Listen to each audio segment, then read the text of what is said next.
ಪ್ರಚಲಿತ ಈ ಕಾರ್ಯಕ್ರಮದ ಪ್ರಾಯೋಜಕರು Sun Premium refined sunflower oil, ಸಹ ಪ್ರಾಯೋಜಕರು ಫಾದರ್ ಮುಲ್ಲರ್ಸ್ ಚಾರಿಟೇಬಲ್ ಟ್ರಸ್ಟ್.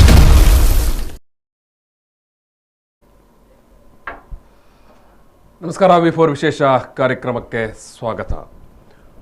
ಒಳ ಮೀಸಲಾತಿ, ಯಾಕೆ ಇದು ಒಳ ಮೀಸಲಾತಿ? ಮೀಸಲಾತಿಯ ಪರಿಕಲ್ಪನೆಯ ಒಳಗಡೆ ಮತ್ತೊಂದು ಒಳ ಮೀಸಲಾತಿ ಯಾಕೆ? ಈ ಒಳ ಮೀಸಲಾತಿಯ ವಿಚಾರಕ್ಕೆ ಸಂಬಂಧಪಟ್ಟ ಹಾಗೆ ಕರ್ನಾಟಕದ ರಾಜಧಾನಿ ಬೆಂಗಳೂರಿನಲ್ಲಿ ಇದೀಗ ಅನೇಕ ದಿನಗಳಿಂದ ಚಳವಳಿ ಕೂಡ ನಡೀತಾ ಉಂಟು. ಮತ್ತು ಭಾರಿ ದಿನಗಳಿಂದ ನಡೀತಾ ಇದ್ದಂಥ ಒಂದು ಚರ್ಚೆ ಇದು ಒಳ ಮೀಸಲಾತಿಯ ವಿಚಾರಕ್ಕೆ. ಮೀಸಲಾತಿಯ ಬೇಡಿಕೆಯ ಜೊತೆಗೇನೆ ಒಳ ಮೀಸಲಾತಿ, ಪರಿಶಿಷ್ಟ ಜಾತಿ ಪರಿಶಿಷ್ಟ ಪಂಗಡದ ಮೀಸಲಾತಿಯ ಒಳಗಡೆ ಒಳ ಮೀಸಲಾತಿ ಇರಬೇಕು ಅನ್ನುವಂಥ ವಿಚಾರ. ಏನು, ಯಾವ ಕಾರಣಕ್ಕೆ, ಯಾರಿಗೆ ಈ ಒಳ ಮೀಸಲಾತಿ, ಈ ಬಗ್ಗೆ ನಾವು ಒಂದಷ್ಟು ವಿಚಾರವನ್ನು ಮಾತಾಡಲಿಕ್ಕಿದ್ದೇವೆ. ಅದರ ಜೊತೆಗೇನೆ ದಲಿತ ಎಲ್ಲ ದಲಿತ ಸಂಘಟನೆಗಳ ಒಂದು ಐಕ್ಯತೆಯ ಸಮಾವೇಶ ಇತ್ತೀಚೆಗೆ ಬೆಂಗಳೂರಲ್ಲಿ ನಡೆಯಿತು. ಅಂದರೆ ಎಲ್ಲ ದಲಿತ ಸಂಘ ಸಂಸ್ಥೆಗಳು ಅದು ಮತ್ತೆ ಒಂದೇ ವೇದಿಕೆಯಡಿ ಬರಬೇಕು ಮತ್ತು ಒಂದೇ ಆಶಯದಡಿ ಬರಬೇಕು ಅನ್ನುವಂಥ ನೆಲೆಯಲ್ಲಿ ಮತ್ತೊಮ್ಮೆ ಒಂದು ಪ್ರಯತ್ನ, ಭಾರಿ ದೊಡ್ಡ ಪ್ರಯತ್ನ ಇತ್ತೀಚೆಗೆ ಬೆಂಗಳೂರಲ್ಲಿ ನಡೆಯಿತು. ಆ ಹಿನ್ನೆಲೆಯಲ್ಲಿ ಕೂಡ ಒಂದಷ್ಟು ವಿಚಾರವನ್ನು ನಾವು ಇವತ್ತು ಚರ್ಚೆ ಮಾಡಲಿಕ್ಕಿದ್ದೇವೆ. ಇವತ್ತಿನ ನಮ್ಮ ಚರ್ಚೆಯಲ್ಲಿ ನಮ್ಮ ಜೊತೆಗೆ ಎಂ ದೇವದಾಸ್ ಅವರು, ಜೊತೆಗೆ ಅಚ್ಯುತ ಸಂಪಿಗೆಯವರು ಮತ್ತು ಸುಂದರ ಬೆಳವಾಯಿ, ಈ 3 ಮಂದಿ ಹಿರಿಯರು ಭಾಗವಹಿಸಿದ್ದಾರೆ. ನಾನು 3 ಮಂದಿಯನ್ನು ಕೂಡ ಈ ಒಂದು ಮಾತುಕತೆಗೆ ಸಮಸ್ತ ವೀಕ್ಷಕರ ಪರವಾಗಿ ಪ್ರೀತಿಯಿಂದ ಸ್ವಾಗತ ಮಾಡ್ತೇನೆ ಸರ್. ನಮಸ್ತೆ. ಎಂ ದೇವದಾಸ್ ಅವರು ಕರಾವಳಿಯಲ್ಲಿ ದಲಿತ ಚಳವಳಿಯನ್ನು ಕಟ್ಟಿದ ಅಗ್ರ ನಾಯಕರಲ್ಲಿ ಓರ್ವರು. ಅವರು ಕರ್ನಾಟಕ ದಲಿತ ಸಂಘರ್ಷ ಸಮಿತಿಯ ರಾಜ್ಯ ಸಂಘಟನಾ ಸಂಚಾಲಕರಾಗಿ ಪ್ರೊಫೆಸರ್ ಕೃಷ್ಣಪ್ಪ ಸ್ಥಾಪಿತ ಒಂದು ಸಂಸ್ಥೆಯ ಅವರೊಬ್ಬ ಹಿರಿಯ ನಾಯಕರಾಗಿ ಈ ಒಂದು ಮಾತುಕತೆಯಲ್ಲಿ ಭಾಗವಹಿಸಿದ್ದಾರೆ. ಮತ್ತು ನಿರಂತರವಾಗಿ ಇವತ್ತಿಗೆ ಕೂಡ ಚಳವಳಿಯಲ್ಲಿ ನಿರಂತರವಾಗಿ ಭಾಗಿಯಾಗ್ತಾ ಇರುವವರು. ಅಚ್ಯುತ ಸಂಪಿಗೆಯವರು ಗೌರವ ಸಲಹೆಗಾರರು, ತುಳುನಾಡ ಮನ್ಸ ಸಮಾಜ ಸೇವಾ ಸಂಘ, ಈ ಒಂದು ಸಂಘಟನೆಯ ಗೌರವ ಸಲಹೆಗಾರರು ಅಚ್ಯುತ ಸಂಪಿಗೆಯವರು. ಜೊತೆಗೆ ಸುಂದರ ಬೆಳವಾಯಿಯವರು ಜಿಲ್ಲಾ ಅಧ್ಯಕ್ಷರು, ದಕ್ಷಿಣ ಕನ್ನಡ ಜಿಲ್ಲಾ ಕೊರಗರ ಸಂಘ. ನಾನು ಇವತ್ತಿನ ಈ ಮಾತುಕತೆಯಲ್ಲಿ 3 ಮಂದಿ ಕೂಡ ಸುದೀರ್ಘವಾಗಿ ಚಳವಳಿಯಲ್ಲಿ, ಜೊತೆಗೆ ದಲಿತ ಚಳವಳಿಯಲ್ಲಿ ಮತ್ತು ಮೀಸಲಾತಿಯ ಹೋರಾಟದಲ್ಲಿ ತಮ್ಮನ್ನು ತಾವು ತೊಡಗಿಸಿಕೊಂಡವರು 3 ಮಂದಿ ಕೂಡ. ಮತ್ತು ಆ ಒಂದು ಅನುಭವದ ನೆಲೆಯಲ್ಲಿ ಜೊತೆಗೆ ಸಮಾಜ, ಜಾತಿ, ಸಮುದಾಯಗಳ ಬಗ್ಗೆ ಕೂಡ ಒಂದು ಆಳವಾದಂಥ ಮತ್ತು ನಾವು ಸಮಾಜಶಾಸ್ತ್ರೀಯ ನೆಲೆಯಲ್ಲಿ, ಕುಲಶಾಸ್ತ್ರೀಯ ಅಂತ ಹೇಳ್ತೇವೆ. ಸೊ ಈ ಎಲ್ಲ ನೆಲೆಯಲ್ಲಿ ಅಧ್ಯಯನ ಮಾಡಿದವರು ಮತ್ತು ಅನುಭವ ಇರುವವರು 3 ಮಂದಿ ಕೂಡ. ನಾನು 3 ಮಂದಿಯನ್ನು ಕೂಡ ಈ ಒಂದು ಮಾತುಕತೆಯ ಆರಂಭಿಸುವ ಸಂದರ್ಭದಲ್ಲಿ ನಾನು ಇವತ್ತಿನ ಈ ಒಂದು ಮಾತುಕತೆಯಲ್ಲಿ ಭಾಗವಹಿಸ್ತಾ ಇರುವಂಥ ದೇವದಾಸ್ ಅವರಿಂದ ಆರಂಭಿಸ್ತೇನೆ. ದೇವದಾಸ್ ಅವರೇ, ಈಗ ಮೀಸಲಾತಿ ಬಹುಕಾಲದಿಂದ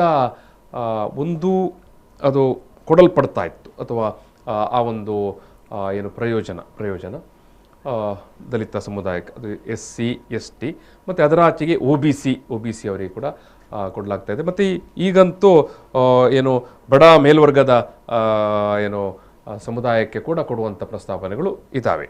ನಾನು ನಿಮ್ಮ ಹತ್ರ ಮಾತುಕತೆಯ ಸಂದರ್ಭದಲ್ಲಿ ಕೇಳುವಂಥದ್ದು, ಮೀಸಲಾತಿ ಸಿಗ್ತಾ ಇರುವಂಥ ಸಮುದಾಯಕ್ಕೆ ನೀವು ಅದರ ಒಳಗಡೆ ಈ ಒಳ ಮೀಸಲಾತಿಯ ಚರ್ಚೆ ತುಂಬ ಅನೇಕ ವರ್ಷದಿಂದ ನಡೀತಾ ಉಂಟು. ಯಾಕೆ ಒಳ ಮೀಸಲಾತಿ ಬೇಕಾಯಿತು, ಯಾಕೆ ಬೇಕು? ಅಥವಾ ಈಗಿರುವ ಮೀಸಲಾತಿಯ ಒಳಗಡೆಯಿಂದಲೇ, ಈಗಿರುವ ಮೀಸಲಾತಿಯ ಪ್ರಮಾಣದಿಂದಲೇ ಇತ್ತೀಚೆಗೆ ಪ್ರಮಾಣವನ್ನು ಕೂಡ ಜಾಸ್ತಿ ಮಾಡಿದರು ಕರ್ನಾಟಕ ರಾಜ್ಯದಲ್ಲಿ, ನಾವು ನೋಡಿದೆವು. ಯಾಕೆ ಒಳ ಮೀಸಲಾತಿ ಅಂತ? ಈಗ ಈ ಕಾರ್ಯಕ್ರಮವನ್ನು ನೋಡ್ತಾ ಇರುವಂಥ ಈ ಕರಾವಳಿ ಆಚೆ ಜನರಿಗೆ ಎಷ್ಟೋ ಮಂದಿಗೆ ಅದರ ಒಳ ಮೀಸಲಾತಿಯ ಬಗ್ಗೆ ಸ್ಪಷ್ಟವಾದ ಚಿತ್ರಣ ಇರಲಿಕ್ಕೆಲ್ಲ, ಹಾಗಾಗಿ ಆ ಒಂದು ಚಿತ್ರಣ ಸಿಗಬೇಕಾಗಿದೆ. ಈಗ ವಿಚಾರದಲ್ಲಿ ಈ ಒಳ ಮೀಸಲಾತಿ ಎಂಬುದಕ್ಕೆ ಒಂದು ಶತಮಾನಗಳ ಕಾಲದ ಬೇಡಿಕೆ, ಅದು ಇತಿಹಾಸ ಇದೆ. ಯಾಕಂದರೆ ಮೀಸಲಾತಿ ಎಂಬುದು ಬಡತನ ನಿರ್ಮೂಲನೆ ಕಾರ್ಯಕ್ರಮ ಅಲ್ಲ. ಸ್ಪಷ್ಟವಾಗಿ ನೆನಪಿಟ್ಕೊಳ್ಬೇಕು, ಬಡತನ ನಿರ್ಮೂಲನ ಮಾಡುವಂತ ಕಾರ್ಯಕ್ರಮ ಅಲ್ಲ ಮೀಸಲಾತಿ. ಎಷ್ಟೋ ಮಂದಿ ನಮ್ಮಲ್ಲಿ ಸಾರ್ವಜನಿಕ ಬದುಕಿನಲ್ಲಿ ಮಾತನಾಡುವಾಗ ಹೇಳುವಂಥದ್ದು ಉಂಟು, ಮೀಸಲಾತಿಯಲ್ಲಿ ಅವರಿಗೆ ಉದ್ಯೋಗ ಸಿಕ್ಕಿದ್ದಲ್ಲ, ಅವರು ಶ್ರೀಮಂತರಾದ್ರಲ್ವಾ?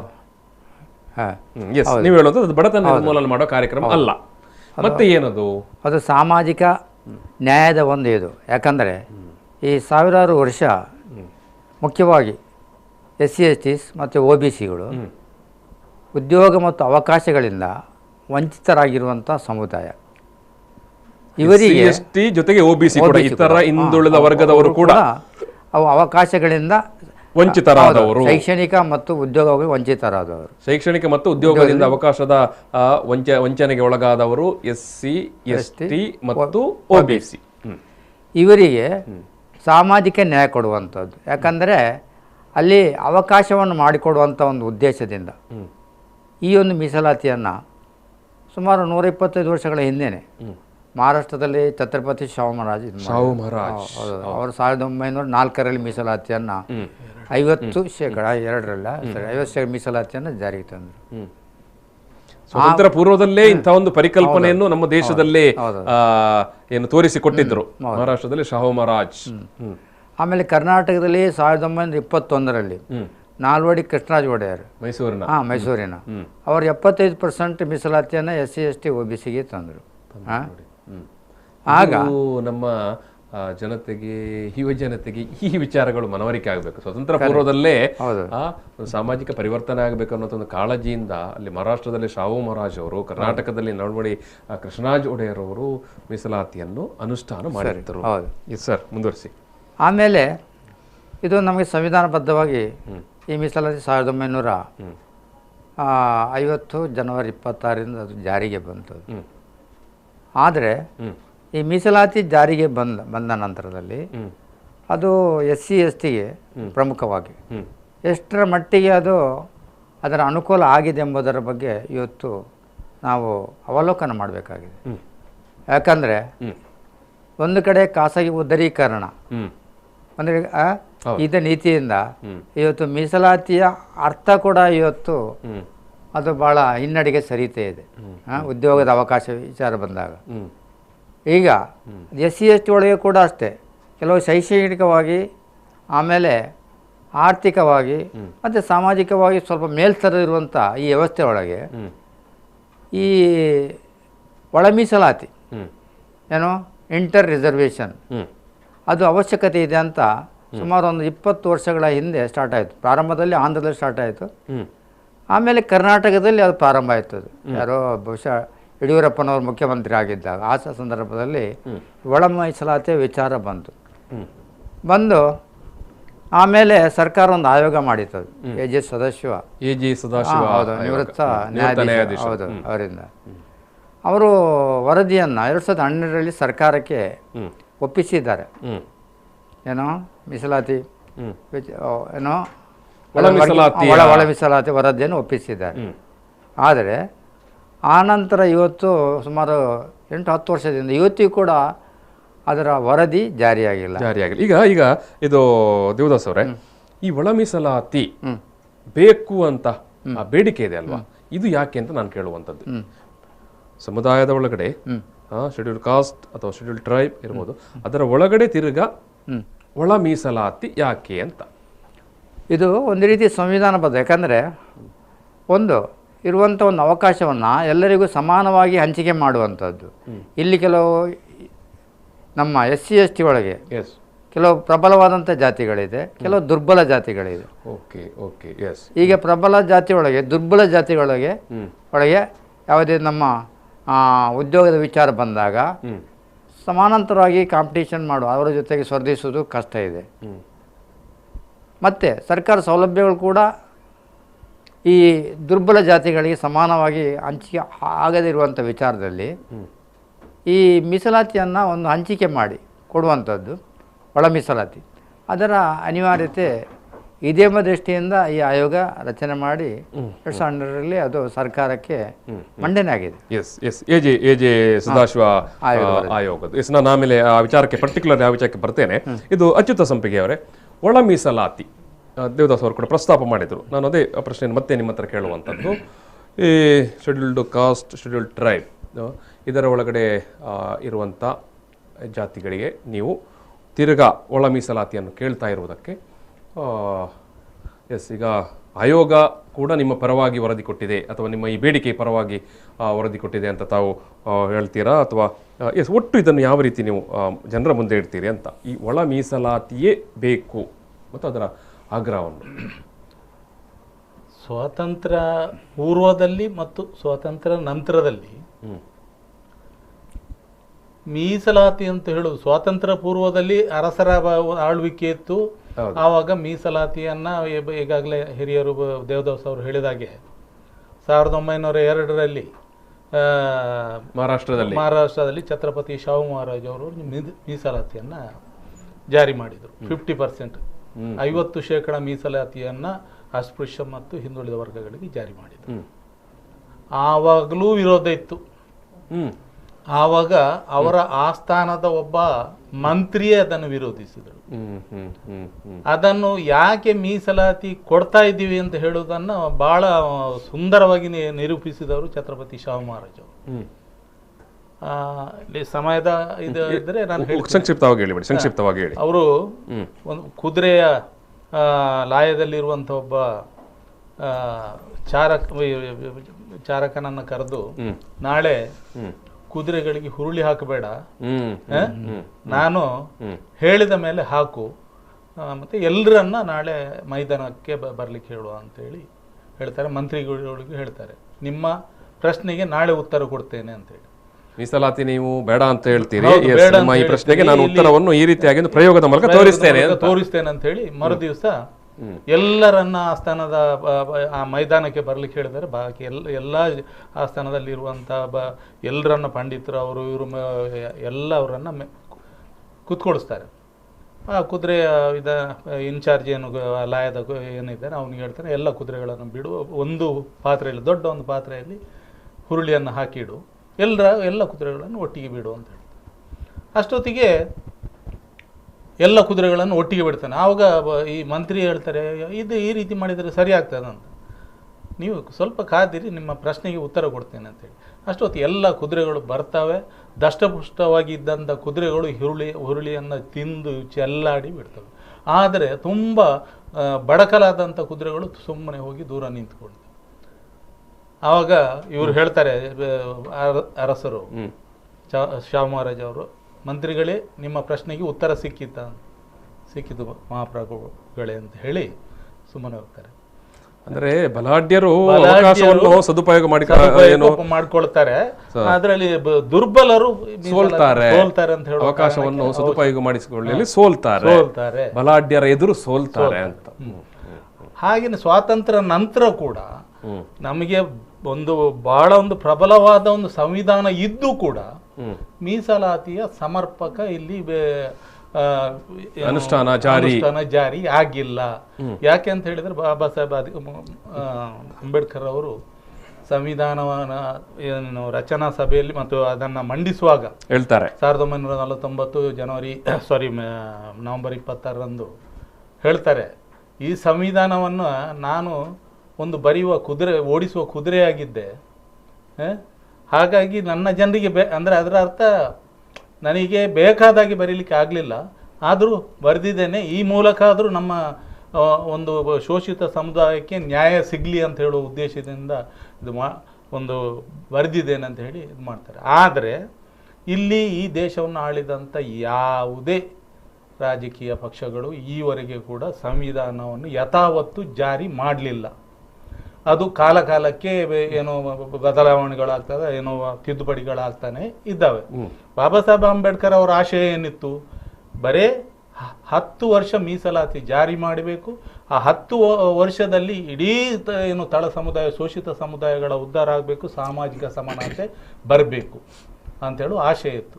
ಆದರೆ ಸ್ವಾತಂತ್ರ್ಯ ಸಿಕ್ಕಿ 75 ವರ್ಷ ಕಳೆದರೂ ಕೂಡ ಆ ಸಾಮಾಜಿಕ ಸಮಾನತೆಯನ್ನು ತರುವಲ್ಲಿ ವಿಫಲವಾಗಿದ್ದೆ ಈ ದೇಶದ ಪ್ರಭುತ್ವವಾದಿಗಳು. ಯಾಕೆಂತ ಹೇಳಿದ್ರೆ ಇಲ್ಲಿ ಸಂವಿಧಾನವನ್ನು ಯಥಾವತ್ತಾಗಿ ಜಾರಿ ಮಾಡಲಿಲ್ಲ. ಆ ಕಾರಣಕ್ಕಾಗಿ ಆಮೇಲೆ ರಾಜ್ಯ ಸರ್ಕಾರಗಳು ಅಲ್ಲಲ್ಲಿ ಈ ಕೂಗು ಕೇಳ್ತಾ ಇದ್ದಾವೆ, ಏನು ಮೀಸಲಾತಿಯಲ್ಲಿ ಇಲ್ಲಿ ಇದು ಸಮಾನತೆ ಇಲ್ಲ ಹಂಚಿಕೆಯಲ್ಲಿ. ಈಗಾಗಲೇ ದೇವದಾಸ್ ಅವರು ಹೇಳಿದಾಗೆ ಇಲ್ಲಿ ಸಾಮಾಜಿಕವಾಗಿ, ಶೈಕ್ಷಣಿಕವಾಗಿ, ಆರ್ಥಿಕವಾಗಿ ಕೆಲವೊಂದು ಜಾತಿಗಳು ಪ್ರಬಲವಾಗಿರೋರು. ಅದು ಹೇಗೆ ಅಂತ ಹೇಳಿದ್ರೆ, ರಾಜಕೀಯ ಪ್ರಾತಿನಿಧ್ಯ ಹೊಂದಿರುವಂತ ಕೆಲವು ಸಮುದಾಯಗಳು ಇವತ್ತು ಮೀಸಲಾತಿಯ ಬಹುಪಾಲನ್ನ ಪಡ್ಕೊಂಡಿದ್ದಾರೆ ಅಂತ ಹೇಳಿ. ರಾಜಕೀಯ ಪ್ರಾತಿನಿಧ್ಯವನ್ನು ಹೊಂದಿರುವಂತ ಸಮುದಾಯಗಳು, ಪರಿಶಿಷ್ಟ ಜಾತಿಯಲ್ಲಿ ಇರುವಂತ ಸಮುದಾಯಗಳು ಅವರ ಸಮುದಾಯಕ್ಕೆ ಬೇಕಾಗುವಂತ ಅನುಕೂಲವನ್ನು ಮಾಡಿಕೊಟ್ಟಿದ್ದಾರೆ. ಇದು ಸತ್ಯ. ಆದರೆ ರಾಜಕೀಯ ಪ್ರಾತಿನಿಧ್ಯತೆ ಇಲ್ಲದೆ ಇರುವಂತಹ ಸಮುದಾಯಗಳು ಇವತ್ತು ಈ ಮೀಸಲಾತಿಯಿಂದ ವಂಚಿತವಾಗಿದ್ದಾವೆ. ಉದಾಹರಣೆಗೆ ತುಳುನಾಡಿನಲ್ಲಿ ನಮ್ಮದೇ ಒಂದು ಸಮುದಾಯ ಇದೆ, ಮನ್ಸ ಅಂತ ಹೇಳುವ ಒಂದು ಸಮುದಾಯ. ನಮಗೆ ಕೂಡ ರಾಜಕೀಯ ಪ್ರಾತಿನಿಧ್ಯತೆ ಇಲ್ಲದೆ ಇರುವ ಕಾರಣಕ್ಕಾಗಿ ನಮಗೆ ಕೂಡ ನಮ್ಮದು ಪರಿಶಿಷ್ಟ ಜಾತಿ ಪಟ್ಟಿಯಲ್ಲಿ, ಸರ್ಕಾರದ ಪಟ್ಟಿಯಲ್ಲಿ ನಮ್ಮ ಮನ್ಸ ಅಂತ ಹೇಳುವ ಹೆಸರು ಕೂಡ ಇಲ್ಲ. ಆ ಹೆಸರು ಇಲ್ಲದೆ ಇರುವಂತಹ ಕಾರಣಕ್ಕಾಗಿ ಬೇರೆ ಬೇರೆ ಹೆಸರಲ್ಲಿ ಜಾತಿ ಪ್ರಮಾಣ ಪತ್ರ ಪಡ್ಕೊಳ್ತಾ ಇದ್ದೇವೆ. ಆದರೆ ಇನ್ನು ಕೂಡ ಸಮಾಜದ ಮುಖ್ಯವಾಹಿನಿಗೆ ಬರುವಲ್ಲಿ ವಿಫಲರಾಗಿದ್ದೇವೆ. ಇದು ಬಹಳ, ಇದರ ಬಗ್ಗೆ ನಾವು ಬಹಳ ಗಂಭೀರವಾಗಿ ನಮ್ಮ ಹಿರಿಯ ನಾಯಕರು ಡಿ.ಕ. ಅವರು ಇರುವಾಗ ಇದರ ಬಗ್ಗೆ ಗಂಭೀರವಾಗಿ ಆಲೋಚನೆ ಮಾಡಿ ನಮ್ಮ ಸಂಘಟನೆಯನ್ನು ಕಟ್ಟಿಕೊಂಡು ಈ ಒಂದು ಸಮುದಾಯವನ್ನು, ತಳ ಸಮುದಾಯವನ್ನು ಮುಖ್ಯವಾಹಿನಿಗೆ ತರಲಿಕ್ಕೆ ಇದು ಮೀಸಲಾತಿಯೇ ಒಂದು ಅಸ್ತ್ರ. ಈಗಾಗಲೇ ಹೇಳಿದ್ರು ದೇವದಾಸ್ ಅವರು, ಮೀಸಲಾತಿ ಅಂತ ಹೇಳೋದೊಂದು ಬಡತನ ನಿರ್ಮೂಲನ ಕಾರ್ಯಕ್ರಮ ಅಲ್ಲ, ಪಾವರ್ಟಿ ಎಲಿಮಿನೇಷನ್ ಕಾರ್ಯಕ್ರಮ ಅಲ್ಲ, ಸಾಮಾಜಿಕ ಸಮಾನತೆಗೆ ಮಾಡಲಿಕ್ಕೋಸ್ಕರ ಈ ಮೀಸಲಾತಿ. ಅದಕ್ಕೋಸ್ಕರ ಇಲ್ಲಿ ಮೀಸಲಾತಿ ವರ್ಗೀಕರಣ ಆಗ್ಬೇಕು ಅಂತ ಹೇಳೋದು ಬಹಳ ವರ್ಷಗಳ ಬೇಡಿಕೆ. ಇದೇ ಕಾರಣಕ್ಕೆ. ಯಾಕೆ ಅಂತ ಹೇಳಿದ್ರೆ, ಇಲ್ಲಿ ಕೆಲವೊಂದು ಪ್ರಬಲವಾಗಿರುವಂತಹ ಜಾತಿಗಳು ಮೀಸಲಾತಿಯ ಪ್ರಮಾಣವನ್ನು ಜಾಸ್ತಿ ಪಡ್ಕೊಂಡಿದ್ದಾರೆ, ದುರ್ಬಲರಾಗಿರುವಂತವರು ಮೀಸಲಾತಿಯ ಪ್ರಮಾಣವನ್ನು ಕಡಿಮೆ ಪಡ್ಕೊಂಡಿದ್ದಾರೆ. ಹಾಗಾಗಿ ಇದು ಒಳ ಮೀಸಲಾತಿ ಬರಬೇಕು. ಒಂದು ಪ್ರತಿಯೊಬ್ಬರು ಸಮಾನವಾಗಿ. ಬಾಬಾ ಸಾಹೇಬ್ ಅಂಬೇಡ್ಕರ್ ಅವರ ಆಶಯ ಏನಿತ್ತು, ಇಲ್ಲಿ ಜಾತಿವಾರು ಪ್ರಾತಿನಿಧ್ಯತೆ ಬೇಕು ಅಂತ ಹೇಳೋ ಒಂದು ಅವರ ಆಶಯ ಇತ್ತು. ಏನು, ಪ್ರತಿಯೊಂದು ಜಾತಿಗಳ ಅವರ ಜನಸಂಖ್ಯೆಗೆ ಅನುಗುಣವಾಗಿ ಮೀಸಲಾತಿಯನ್ನ ಜಾರಿ ಮಾಡಬೇಕು ಅಂತೇಳಿ ಅವರೊಂದು ಆಶಯ ಇತ್ತು. ಅದನ್ನ ಸಂವಿಧಾನದಲ್ಲಿ ಮಾಡುವ ಒಂದು ಪ್ರಯತ್ನ ಮಾಡಿದ್ರು, ಅಲ್ಲಿ ಕೂಡ ಆಗ್ಲಿಲ್ಲ. ಅದಕ್ಕೆ ಅವರು ನಮಗೆ ಸ್ವಾತಂತ್ರ್ಯ ಕೊಡುವ ಮೊದಲು ಬ್ರಿಟಿಷರ ಹತ್ರ ಬಹಳಷ್ಟು ಹೋರಾಟ ಮಾಡಿದ್ದಾರೆ. ಹೋರಾಟ ಮಾಡಿ ನಮಗೆ ಪ್ರತ್ಯೇಕ ಚುನಾಯಕ ಕೊಡಬೇಕು, ಸಪರೇಟ್ ಇಲೆಕ್ಟರೇಟ್ ಕೊಡಬೇಕಂತೇಳಿ ಬಾಬಾ ಸಾಹೇಬ್ ಅಂಬೇಡ್ಕರ್ ಅವರು ಬ್ರಿಟಿಷರ ಹತ್ರ ಬಹಳಷ್ಟು ಹೋರಾಟ ಮಾಡಿ ಅದನ್ನು ಕೊಡಲಿಕ್ಕೆ ಅವರು ತಯಾರಾಗಿದ್ದಾಗ ಸೈಮನ್ ಕಮಿಷನ್ ಬಂದು ಬಾಬಾ ಸಾಹೇಬ್ ಅಂಬೇಡ್ಕರ್ ಅವರ ಏನು ಬೇಡಿಕೆ ಇದೆ ಅದನ್ನೆಲ್ಲ ಇಲ್ಲಿ ಅಧ್ಯಯನ ಮಾಡಿ ಬಾಬಾ ಸಾಹೇಬ್ ಅಂಬೇಡ್ಕರ್ ಏನು ಕೇಳ್ತಾ ಇದ್ದಾರೆ ಅವರ ಬೇಡಿಕೆ ಸಮಂಜಸವಾಗಿದೆ. ಹಾಗಾಗಿ ಇಲ್ಲಿ ಪ್ರತ್ಯೇಕ ಚುನಾಯಕ ಕೊಡಬೇಕು. ಆ ಮೂಲಕ ಇಲ್ಲಿ ಪರಿಶಿಷ್ಟ ಜಾತಿ, ಪರಿಶಿಷ್ಟ ಪಂಗಡ, ಶೋಷಿತ ಸಮುದಾಯಕ್ಕೆ ಸಾಮಾಜಿಕ ನ್ಯಾಯ ಕೊಡಲಿಕ್ಕೆ ಸಾಧ್ಯ ಅಂತ ಹೇಳುವುದನ್ನು ಮನಗಂಡು ಅದನ್ನು ಘೋಷಣೆ ಮಾಡುವಂಥ ಸಂದರ್ಭದಲ್ಲಿ ಏನು ಮಾಡಿದರು, ಇದನ್ನು ಜಾತಿವಾದಿಗಳು ಮುಖ್ಯವಾಗಿ ಅಂತ ಹೇಳಿದ್ರೆ ನಾವು ಹೇಳಲೇಬೇಕಾಗ್ತದೆ ಆ ಸತ್ಯವನ್ನು, ಅಲ್ವಾ ದೇವದಾಸ್ ಹೇಳಲೇಬೇಕು. ಗಾಂಧೀಜಿಯವರು ಅದನ್ನು ವಿರೋಧಿಸಿದರು. ಅವರ ವಿರೋಧ ಮಾಡುವಂಥ ಕಾರಣ ಏನಿತ್ತಂದರೆ, ಪರಿಶಿಷ್ಟ ಜಾತಿಗಳಿಗೆ ಪ್ರತ್ಯೇಕ ಚುನಾಯಕ ಅಥವಾ ಪ್ರತ್ಯೇಕ ಸೆಟ್ಲ್ಮೆಂಟ್ ಅಂದರೆ ಅವರಿಗೆ ಪ್ರತ್ಯೇಕ ರಾಜ್ಯವನ್ನು ಕೂಡ ಕೇಳಿದರು ಬಾಬಾ ಸಾಹೇಬ್ ಅಂಬೇಡ್ಕರ್. ಯಾಕೆಂದರೆ ನಿಮ್ಮ ಜೊತೆ ನಮಗೆ ಈ ಶೋಷಿತ ಸಮುದಾಯಗಳು ನಿಮ್ಮ ಜೊತೆ ಹೊಂದಾಣಿಕೆ ಮಾಡ್ಕೊಂಡು ನಮಗೆ ಬದುಕಲಿಕ್ಕೆ ಸಾಧ್ಯ ಇಲ್ಲ, ನಮಗೆ ಪ್ರತ್ಯೇಕ ಸೆಟ್ಲ್ಮೆಂಟ್ ಅಂದರೆ ಪ್ರತ್ಯೇಕ ರಾಜ್ಯ ಕೊಡಬೇಕು. ಹಾಗೆಯೇ ಅದು ಪ್ರತ್ಯೇಕ ಚುನಾಯಕ ಅಂತ ಹೇಳಿದರೆ ನಮ್ಮ ಜನಪ್ರತಿನಿಧಿಗಳನ್ನು ನಾವೇ ಆಯ್ಕೆ ಮಾಡಿ ಸಂಸತ್ತಿಗೆ ಕಳಿಸುವಂಥ ಒಂದು ಅವಕಾಶ. ಯಾಕೆ ಅಂತ ಹೇಳಿದ್ರೆ, ನಮ್ಮ ಜನಗಳನ್ನ ನಾವೇ ಆಯ್ಕೆ ಮಾಡಿ ಕಳಿಸಿದಂತ ಜನರನ್ನ ಒಂದು ವೇಳೆ ನಮ್ಮ ಪರವಾಗಿ ಅವರು ಕೆಲಸ ಮಾಡಲಿಲ್ಲ ಅಂತ ಇಟ್ಕೊಳ್ಳಿ, ಆವಾಗ ಅವರನ್ನು ಬರುವ ಎಲೆಕ್ಷನ್ ಅಲ್ಲಿ ಅವರನ್ನು ಕೆಳಗಿಳಿಸಿ ಒಬ್ಬ ಸಮರ್ಥ ನಾಯಕನನ್ನು ಕಳಿಸಲಿಕ್ಕೆ ಅವಕಾಶ ಇತ್ತು. ಆದರೆ ಅಲ್ಲಿ ಅನಿವಾರ್ಯ ಕಾರಣಕ್ಕಾಗಿ ಆಗಲಿಲ್ಲ. ಏನು 1932ರಲ್ಲಿ ಸೆಪ್ಟೆಂಬರ್ 24ನೇ ತಾರೀಕಿನಂದು ಪೂನಾ ಒಡಂಬಡಿಕೆ ಅಂತ ಹೇಳೋ ಒಂದು ಇದಕ್ಕೆ ಬಹಳ ದುಃಖದಿಂದ ಬಾಬಾ ಸಾಹೇಬ್ ಅಂಬೇಡ್ಕರ್ ಸಹಿ ಮಾಡುವಂಥ ಒಂದು ಪ್ರಸಂಗ ಆಯಿತು. ಅಲ್ಲಿಂದ ನಂತರ ಇಲ್ಲಿ ಚಮಚ ರಾಜಕಾರಣ ಆರಂಭ ಆಯಿತು. ಯಾಕೆಂತ ಹೇಳಿದ್ರೆ, ಈಗ ಪರಿಶಿಷ್ಟ ಜಾತಿ ಅಥವಾ ಏನು ಮೀಸಲು ಕ್ಷೇತ್ರದಿಂದ ಸ್ಪರ್ಧಿಸಿ ಹೋಗುತ್ತಾ ಇರುವಂಥ ಏನು ಜನಪ್ರತಿನಿಧಿಗಳಿದ್ದಾರೆ, ಅವರು ಯಾವತ್ತೂ ಕೂಡ ದಲಿತರ ಪರವಾಗಿ ಅಥವಾ ಶೋಷಿತ ಸಮುದಾಯದ ಪರವಾಗಿ ಮಾತಾಡಿದವರಲ್ಲ, ಮಾತಾಡಲಿಕ್ಕೆ ಆಗುವುದಿಲ್ಲ. ಯಾಕೆಂತ ಹೇಳಿದ್ರೆ, ಅವರ ಹತೋಟಿಗಳು ಅವರು ಯಾವ ಪಕ್ಷದಿಂದ ಆರಿಸಿ ಹೋಗಿದ್ದಾರ ಆ ಪಕ್ಷದ ಕೈಯಲ್ಲಿ ಹೈಕಮಾಂಡ್ ಅಲ್ಲಿ ಇದೆ. ಹಾಗಾಗಿ ಅವರು ಯಾವತ್ತೂ ಕೂಡ ಜನಪ್ರತಿನಿಧಿಗಳು ಅಂಥ ಜನಪ್ರತಿನಿಧಿಗಳು ನಮ್ಮ ಪರವಾಗಿ ಮಾತಾಡದೆ ಇಲ್ಲದೆ ಇರುವ ಕಾರಣಕ್ಕಾಗಿ ಇವತ್ತು ಮೀಸಲಾತಿ ಅಂತ ಹೇಳೋದು ಒಂದು ಮರೀಚಿಕೆಯಾಗಿ ಉಳಿದಿದೆ. ಆದರೆ ತೋರಿಕೆಗೆ ಈ ಮೇಲ್ವರ್ಗದ ಜನರು ಅಂತ ಹೇಳ್ತಾರೆ, ಏನು ಮೀಸಲಾತಿ ವಿರೋಧಿಗಳು, ಅವರಿಗೆ ಏನು ಮೀಸಲಾತಿ ಸಿಗ್ತದೆ ಅವರು ಎಲ್ಲ ಅವರೇ ತುಂಬ್ಕೊಂಡ್ಬಿಟ್ಟಿದ್ದಾರೆ ಅಂತೇಳಿ. ಅವತ್ತು 1900 ನಾನು ಬರ್ತೇನೆ ಅಲ್ಲಿಗೆ ಬರ್ತೇನೆ ಮುಂದಕ್ಕೆ. ಇದು ಸುಂದರ್ ಅವರೇ, ಒಳ ಮೀಸಲಾತಿಯ ವಿಚಾರಕ್ಕೆ ನಾವು ಮಾತಾಡ್ತಾ ಈಗ ಇಬ್ಬರು ಮಾತಾಡಿದರು. ನಿಮ್ಮ ಪ್ರಕಾರ ಒಳ ಮೀಸಲಾತಿ ನಿಮ್ಮದು ಕೂಡ ಒಂದು ಸಣ್ಣ ಸಮುದಾಯ, ಪರಿಶಿಷ್ಟ ಪಂಗಡದೊಳಗಡೆ ಕೊರಗ ಅನ್ನುವಂಥದ್ದು ಒಂದು ತೀರ ಸಣ್ಣ ಸಮುದಾಯ. ಒಳ ಮೀಸಲಾತಿಯನ್ನು ಬೇಕು ಅನ್ನುವಂಥ ವಿಚಾರಕ್ಕೆ ತಮ್ಮ ಅಭಿಪ್ರಾಯ ಏನು? ಸರ್, ಇವತ್ತು ಏನಾಗಿದೆ ಅಂತ ಹೇಳಿದರೆ 51 ಪಂಗಡ ಇತ್ತು, ಈಗ ಮತ್ತೆ 2 ಪಂಗಡವನ್ನು ಸೇರಿಸಿಕೊಂಡಿದ್ದಾರೆ ಪರಿಶಿಷ್ಟ ಪಂಗಡದೊಳಗಡೆ. ಪರಿಶಿಷ್ಟ ಪಂಗಡದ ಒಳಗೆ ಈಗ 53 ಟ್ರೈಬ್ ಒಳಗಡೆ 53 ಸಮುದಾಯಗಳಿಗೆ ಬಂದಿದೆ, ಸಮುದಾಯವಾಗಿ ಬಂದಿದೆ. ಈ ಸಂದರ್ಭದಲ್ಲಿ ಇದುವರೆಗೆ ಇದ್ದದ್ದು 3% ಇತ್ತು. 3% ಇತ್ತು ಟ್ರೈಬ್ಸ್ಗೆ, 3% ಇತ್ತು 51 ಪಂಗಡದಲ್ಲಿ ರಾಜ್ಯದಲ್ಲಿ.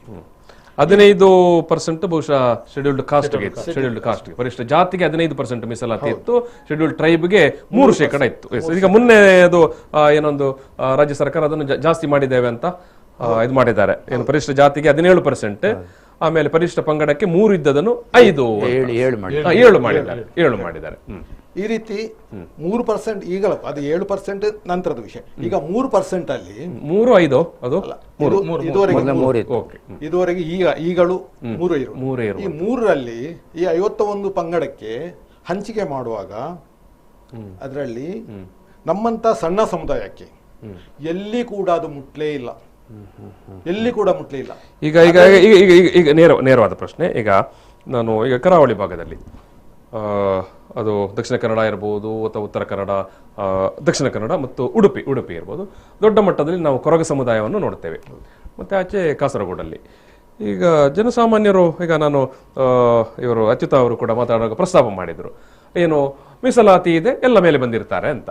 ಫಾರ್ ಎಕ್ಸಾಂಪಲ್, ಒಂದು ಉದಾಹರಣೆಯಾಗಿ ನಾನೊಂದು ನಿದರ್ಶನವಾಗಿ ನಿಮ್ಮ ಹತ್ರ ಕೇಳುವಂಥದ್ದು, ಮೀಸಲಾತಿಯ ಈ ಸೌಲಭ್ಯ ಇದ್ದಾಗ್ಯೂ ಕೂಡ ಕೊರಗ ಸಮುದಾಯದಲ್ಲಿ ದೊಡ್ಡ ಮಟ್ಟಿನ ಪರಿವರ್ತನೆ ಅಥವಾ ಉದ್ಯೋಗ, ಶಿಕ್ಷಣದ ಅವಕಾಶ ಸಾಧ್ಯವಾಗಲಿಲ್ವಾ ಅಂತ ಕೇಳೋದು ನಾನು ನಿಮ್ಮ ಹತ್ರ. ಇಲ್ಲ, ಈಗ ಏನಾಗಿದೆ ಅಂತ ಹೇಳಿದ್ರೆ ಶಿಕ್ಷಣಕ್ಕೆ ನಮ್ಮ ಸಂಘಟನೆ ಮತ್ತೆ ನಾವು ಸಮುದಾಯವಾಗಿ ಶಿಕ್ಷಣಕ್ಕೆ ಒತ್ತು ಕೊಟ್ಟಿರುವುದರಿಂದ ಶಿಕ್ಷಣವನ್ನು ಸ್ವಲ್ಪ ಮಟ್ಟಿಗೆ ಪಡೀತಾ ಇದ್ದಾರೆ. ಆದ್ರೆ ಶಿಕ್ಷಣ ಪಡೆದವರಿಗೆ ಯಾರಿಗೂ ಕೂಡ ಉದ್ಯೋಗ ಉದ್ಯೋಗ ಇಲ್ಲ. ಒಂದು. ಎರಡನೇದಾಗಿ ನಮ್ಗೆ ಆ ಮೀಸಲಾತಿಯ ಮೂಲಕ ಇದುವರೆಗೆ ಕೂಡ ರಾಜಕೀಯ ಪ್ರತಿನಿಧಿ ಎಲ್ಲಿ ಕೂಡ ಸಿಗ್ಲಿಲ್ಲ, ಪ್ರಾತಿನಿಧ್ಯತೆ ಎಲ್ಲಿ ಕೂಡ ಸಿಗ್ಲಿಲ್ಲ, ರಾಜಕೀಯ ಪ್ರಾತಿನಿಧ್ಯ ಸಿಗಲಿಲ್ಲ. ಮತ್ತೆ ಎಲ್ಲಿ ಕೂಡ ನಮಗೆ ಸಾರ್ವತ್ರಿಕವಾಗಿ ಒಂದು ಸಮುದಾಯವನ್ನು ಗುರುತಿಸಿಕೆ ಮಾಡುವಂತ ಪ್ರಕ್ರಿಯೆ ನಡೆದೇ ಇಲ್ಲ. ಈಗ ಬರ್ತೇನೆ, ಈಗ ರಾಜಕೀಯ ಪ್ರಾತಿನಿಧ್ಯ ಅಂತ ಹೇಳುವಾಗ MLA, MP ಬಿಡಿ, ಸಾಮಾನ್ಯ ಜಿಲ್ಲಾ ಪಂಚಾಯತ್ ಮೆಂಬರ್ ಆದ್ರೂ ಸಿಕ್ಕಿತಾ? ಇಲ್ಲ, ತಾಲೂಕು ಪಂಚಾಯತಿ ಕೂಡ ಸಿಕ್ಕಿಲ್ಲ, ಜಿಲ್ಲಾ ಪಂಚಾಯತಿ ತಾಲೂಕು ಪಂಚಾಯತಿ ಕೂಡ ಸಿಕ್ಕಿಲ್ಲ. ಏನೋ ಒಂದು ಮೀಸಲಾತಿಯ ಆಧಾರ ಅಂತ ಹೇಳಿಕೊಂಡು ಕೆಲವು ಪಂಚಾಯತಿಯಲ್ಲಿ ಗ್ರಾಮ ಪಂಚಾಯತಿ ಆಗಿದ್ದಾರೆ. ಅದು ಕೂಡ ಏನು ಅರಿವು ಇಲ್ಲದಂತವರನ್ನು ಸದಸ್ಯರನ್ನು ಮಾಡಿದ್ದು ಅಷ್ಟೇ, ಅದೊಂದು ತೋರುವಿಕೆಗೆ ಅಷ್ಟೇ, ಅದು ಬಿಟ್ಟು ಮತ್ತೆ ಏನಾಗಿಲ್ಲ. ಆದ್ರಿಂದ ನಾವು ಒಳ ಮೀಸಲಾತಿ ನಮ್ಗೆ ಅತಿ ಅಗತ್ಯ ಇದೆ. ಯಾಕೆ ಮತ್ತು ಯಾವ ರೀತಿ ಅದು ಬೇಕು, ಯಾವ ರೀತಿ ಅನುಷ್ಠಾನ ಆಗಬೇಕು? ಆಯ್ತು, ಈಗ ಒಳ ಮೀಸಲಾತಿ ಬೇಕು ಅಂತ ಹೇಳಿದ್ರೆ ಹೌದು, ಯಾವ ರೀತಿ? ಈಗ ನೀವು ಹೇಳ್ತೀರಿ ಅಲ್ಲಿ ನಿಮ್ಮ ಸಮುದಾಯ ಇದೇನು ಪರಿಶಿಷ್ಟ ಪಂಗಡದ ಒಳಗಡೆ 53 ಜಾತಿಗಳು ಇದಾವೆ ಅಂತ. 51 ಇದೆ, 2 ಏನು ಹೊಸತ್ತು ಸೇರ್ಪಡೆ ಆಗಿದೆ ಅಂತ. ಈಗ ನಮ್ಗೆ ಕೊರಗ ಸಮುದಾಯಕ್ಕೆ ನಮ್ಮನ್ನು ಮತ್ತೆ ಜೇನು ಕುರುಬರನ್ನು ನಮ್ಮನ್ನು ಏನು PTG ಅಂತ ಗುರುತಿಸಿದ್ದಾರೆ. ಹೌದು, ದೇಶದಲ್ಲಿ ಪ್ರಿಮಿಟಿವ್ ಟ್ರೈಬ್ಸ್ ಗ್ರೂಪ್ ಅಂತ ಮಾಡಿದ್ದಾರೆ. ಅದರಲ್ಲಿ ಕೂಡ ಈಗ ಕೊರಗ ಸಮುದಾಯವನ್ನು PVTG ಮಾಡಿದ್ದಾರೆ, ಪರ್ಟಿಕ್ಯುಲರ್ ವಲ್ನರಬಲ್ ಟ್ರೈಬ್ಸ್ ಗ್ರೂಪ್ ಅಂತ ಅಂದ್ರೆ ಬಹುಶಃ ವಿನಾಶದ ಅಂಚಿಗೆ ಸಾಗ್ತಾ ಇರುವಂತ ಒಂದು ಸಮುದಾಯ ಅಂತ. ಹೌದು, ಅಂದ್ರೆ ಅವರ ಜನಸಂಖ್ಯೆ ಕಡಿಮೆ ಆಗ್ತದೆ. ಈ ಕಾರಣಕ್ಕಾಗಿ ಇದನ್ನೇ ಒಂದು ಮಾನದಂಡವಾಗಿ ಇಟ್ಟು ಕೊರಗ ಸಮುದಾಯಕ್ಕೆ ವಿಶೇಷವಾದ ಒಳ ಮೀಸಲಾತಿಯಲ್ಲಿ ಎಲ್ಲಾ ರೀತಿಯ ಪ್ರಾತಿನಿಧ್ಯತೆ ಎಲ್ಲ ರೀತಿಯ ಯೋಜನೆಗಳು ಅನುಷ್ಠಾನಕ್ಕೆ ಬರಬೇಕು.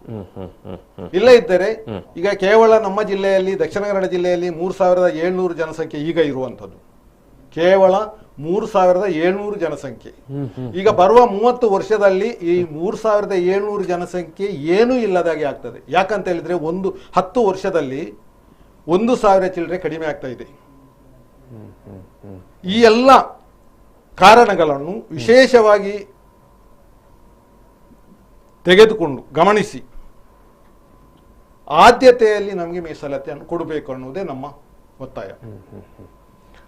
ಇಲ್ಲಿ ಅದೇ ಒಂದು ಯಾಕಂತ ಹೇಳಿದ್ರೆ ಮತ್ತೆ ನಾನು ಅದೇ ವಿಚಾರಕ್ಕೆ ಬರುವಂಥದ್ದು. ಯಾಕಂತ ಹೇಳಿದ್ರೆ ಮೀಸಲಾತಿ ಪಡೆಯುತ್ತಾ ಇರೋರೆಲ್ಲರೂ ಭಾರಿ ಏನೋ ಸಬಲೀಕರಣ ಆಗಿದೆ ಅಂತ ನಮ್ಮಲ್ಲಿ ಒಂದು ಏನೋ ಹೌದು ಅಭಿಪ್ರಾಯ ಇದೆ.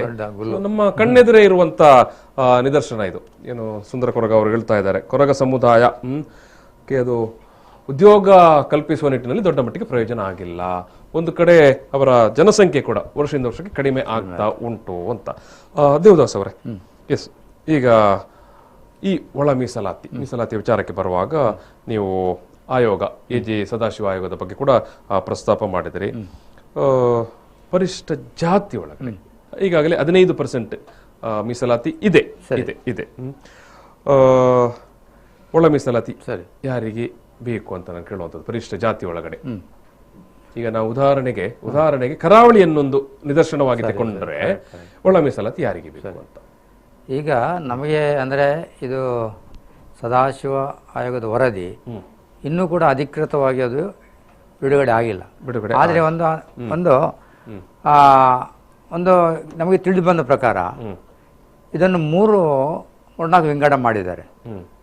ಯಾಕಂದರೆ ಅದರಲ್ಲಿ ತೀರಾ ಅತಿ ಹಿಂದುಳಿದಂಥ ಇದು ಸಮುದಾಯ, ಸಾಮಾಜಿಕವಾಗಿ ಆರ್ಥಿಕವಾಗಿ, ಯಾವುದು ಎಡ ಸಮುದಾಯ, ಅವರಿಗೆ 6% ರಿಸರ್ವೇಷನ್ಸ್ ಅನ್ನ ಎಡಗೈ ಮತ್ತು ಬಲಗೈ ಅಂತ ದಲಿತ ಸಮುದಾಯದ ಒಳಗಡೆ ಇರುವಂತ ಎರಡು ಪಂಗಡಗಳು 6% ಮಾಡಿದ್ದಾರೆ. ಮತ್ತೆ ಬಲಗೈ ಸಮುದಾಯಕ್ಕೆ 5% ಅಂತ ಇದೆ. ಮತ್ತೆ ಸ್ಪೃಶ್ಯ ಜನಾಂಗ, ಕೆಲವೊಂದು ಅಸ್ಪೃಶ್ಯತೆಯ ಅನುಭವ ನೋವಿಲ್ಲದಂಥ ಕೆಲವೊಂದು ಕ್ಯಾಸ್ಟ್ಗಳಿದೆ, ಜಾತಿಗಳಿದೆ, ಅವರಿಗೆ 3% ಇದೆ. ಮತ್ತು ಈ ಥರ 1% ಅಂತ ಈ ಥರ ಇದೆ ಅಂತ ನಮ್ಮ ಗಮನಕ್ಕೆ ಬಂದಿದೆ. ಈಗ ನಾನು ದಕ್ಷಿಣ ಕನ್ನಡ ಜಿಲ್ಲೆ ಮಟ್ಟಿಗೆ ಹೇಳೋದಾದರೆ, ದಕ್ಷಿಣ ಕನ್ನಡ ಜಿಲ್ಲೆಯಲ್ಲಿ ಸುಮಾರು ಭಾಳಷ್ಟು ಉಪಜಾತಿಗಳಿದೆ ಬೇರೆ ಜಿಲ್ಲೆಗಿಂತ. ಬೇರೆ ಜಿಲ್ಲೆಗೆ ಕಂಪೇರ್ ಜಾಸ್ತಿ ಇದೆ ಉಪಜಾತಿಗಳು. ಇದು ಕ್ಲಿಯರ್ ಆಗಿಲ್ಲ ನಮಗೆ, ಯಾವುದು ಎಡ ಇದರಲ್ಲಿದೆನಾ ಬಲ ಇದರಲ್ಲಿ ಕ್ಲಿಯರ್ ಆಗಿಲ್ಲ. ಮತ್ತು ಅದರಲ್ಲಿ ಕೆಲವು ಜಾತಿಗಳು ಬಿಟ್ಟು ಹೋಗಿರ್ಲಿಕ್ಕೂ ಸಾಕು. ಈ ಎಲ್ಲ ಗೊಂದಲಗಳಿದೆ. ಈಗೆಲ್ಲ ಗೊಂದಲಗಳಿರುವಾಗ ನನ್ನೊಂದು ಅಭಿಪ್ರಾಯ ಏನಂದರೆ, ನಮ್ಮ ಸಂಘಟನೆಯಿಂದ ಇದು ವರದಿ ಯಥಾವತ್ತಾಗಿ ಅದು ಏನೋ ನಮ್ಮ ಅಸೆಂಬ್ಲಿಯಲ್ಲಿ ಅದು ಮಂಡನೆ ಆಗಿ ಅಲ್ಲಿ ಸಾಧಕ ಬಾಧಕಗಳ ಬಗ್ಗೆ ಚರ್ಚೆ ಆಗಬೇಕು. ಚರ್ಚೆ ಆಗಿ ಯಾವ ಜಾತಿಗಳಿಗೆ ಏನೋ ಅನುಕೂಲ ಆಗಿದೆ ಅಥವಾ ಯಾವ ಜಾತಿಗಳು ಬಿಟ್ಟು ಹೋಗಿದೆ ಎಂಬುದರ ಬಗ್ಗೆ ಸರಿಯಾದಂಥ ಒಂದು ಚರ್ಚೆ ಆಗೋದ್ರ ಮೂಲಕ ಅದು ಅನುಷ್ಠಾನಕ್ಕೆ ಬಂದರೆ ಒಳ್ಳೆಯದು ಅಂತ ನನ್ನ ಇದು. ದೇವದಾಸ್ ಅವರೇ, ಮತ್ತೆ ನಾನು ಇದು ಸುಂದರ ನನಗೆ ಕೇಳಿದ ಪ್ರಶ್ನೆಯನ್ನೇ ನಿಮಗೆ ಕೂಡ ಕೇಳುವಂಥದ್ದು. ಈಗ ಪರಿಶಿಷ್ಟ ಜಾತಿ, ಶೆಡ್ಯೂಲ್ಡ್ ಕಾಸ್ಟ್ ಹಾಗಿದ್ರೆ ಈ ಮೀಸಲಾತಿಯ ಕಾರಣದಿಂದಾಗಿ ಈ ಕರಾವಳಿ ಜಿಲ್ಲೆಯಲ್ಲಿ ದೊಡ್ಡ ಮಟ್ಟದಲ್ಲಿ ಸಬಲೀಕರಣ ಆಗಲಿಕ್ಕೆ ಸಾಧ್ಯ ಆಗಲಿಲ್ವಾ? ಸರಿಯಾಗಿ ಅನುಷ್ಠಾನ ಆಗಲಿಲ್ವಾ? ಏನು ಹೇಳ್ತಿರ್ತಾವೆ? ಅಲ್ಲ, ನಾನು ಹೇಳೋದಾದ್ರೆ ಮೊದಲು ವಿದ್ಯಾವಂತರ ಕೊರತೆ ಇತ್ತು. ಈಗ ಓದಿದ್ದವು ಈಗೆಲ್ಲ ಎಲ್ಲ ಕಡೆ ಎಜುಕೇಷನ್ಗೆ ಹೆಚ್ಚು ಪಡಿ ಕೊಡ್ತಾ ಇದ್ದಾರೆ. ಆದರೆ ಇವತ್ತೇನಾದರೆ ಉದ್ಯೋಗದ ಅವಕಾಶಗಳು ಇವತ್ತು ಎಲ್ಲ ಕುಂಠಿತ ಆಗಿದೆ. ಕಾರಣ ಏನಂದರೆ ಈ ಖಾಸಗೀಕರಣ, ಉದಾರೀಕರಣ ನೀತಿಯಿಂದ. ಈಗ ಸರ್ಕಾರಿ ಕ್ಷೇತ್ರದಲ್ಲಿರೋದು, ಪಬ್ಲಿಕ್ ಸೆಕ್ಟರಲ್ಲಿ 2% ಉದ್ಯೋಗಗಳು, ಖಾಸಗಿ ಕ್ಷೇತ್ರದಲ್ಲಿರೋದು 98% ಇದೆ. ಈ ರಿಸರ್ವೇಷನ್ 2% ರಿಸರ್ವೇಷನ್ಗೆ ಇದು ಪಬ್ಲಿಕ್ ಸೆಕ್ಟರಲ್ಲಿ ಮಾತ್ರ ಅವಕಾಶ ಆಗುತ್ತೆ. 98% ಇಲ್ಲಿ ಖಾಸಗಿ ಕ್ಷೇತ್ರ ರಿಸರ್ವೇಷನ್ ಅನ್ವಯಿಸುವುದಿಲ್ಲ. ಆದ್ದರಿಂದ ಉದ್ಯೋಗಾವಕಾಶಗಳು ಇವತ್ತು ಸಮಸ್ಯೆ ಇದೆ.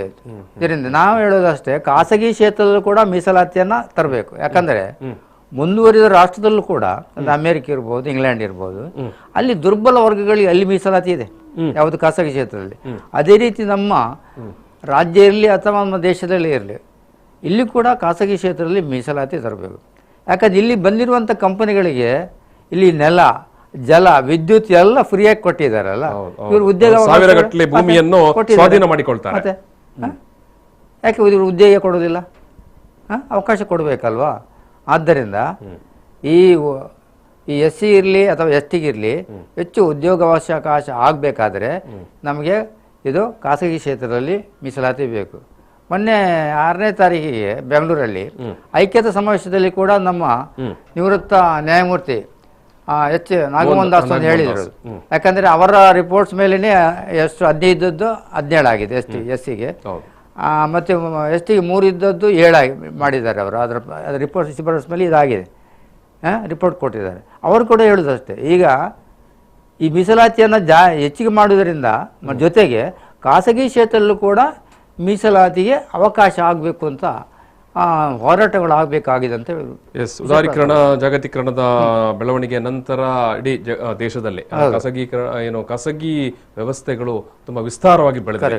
ಉದ್ಯೋಗ ಕಲ್ಪಿಸುವಂಥದ್ದು ನೀವು ಹೇಳಿದಾಗ 98% ಅವರು ಕೊಡ್ತಾರೆ, 2% ಮಾತ್ರ ಪಬ್ಲಿಕ್ ಸೆಕ್ಟರ್ ಕೊಡುವಂತದ್ದು.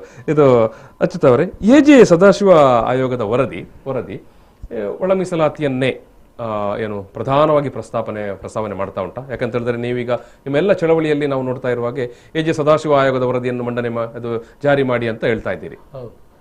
ಈಗ ಎಜೆ ಸದಾಶಿವ ಆಯೋಗದ ವರದಿಯಲ್ಲಿ ಅವರು ಏನು ಒಳ ಮೀಸಲಾತಿ ಅಂತ ಹೆಸರಿಡ್ಲಿಲ್ಲ ಆಯೋಗದ ಇದಕ್ಕೆ.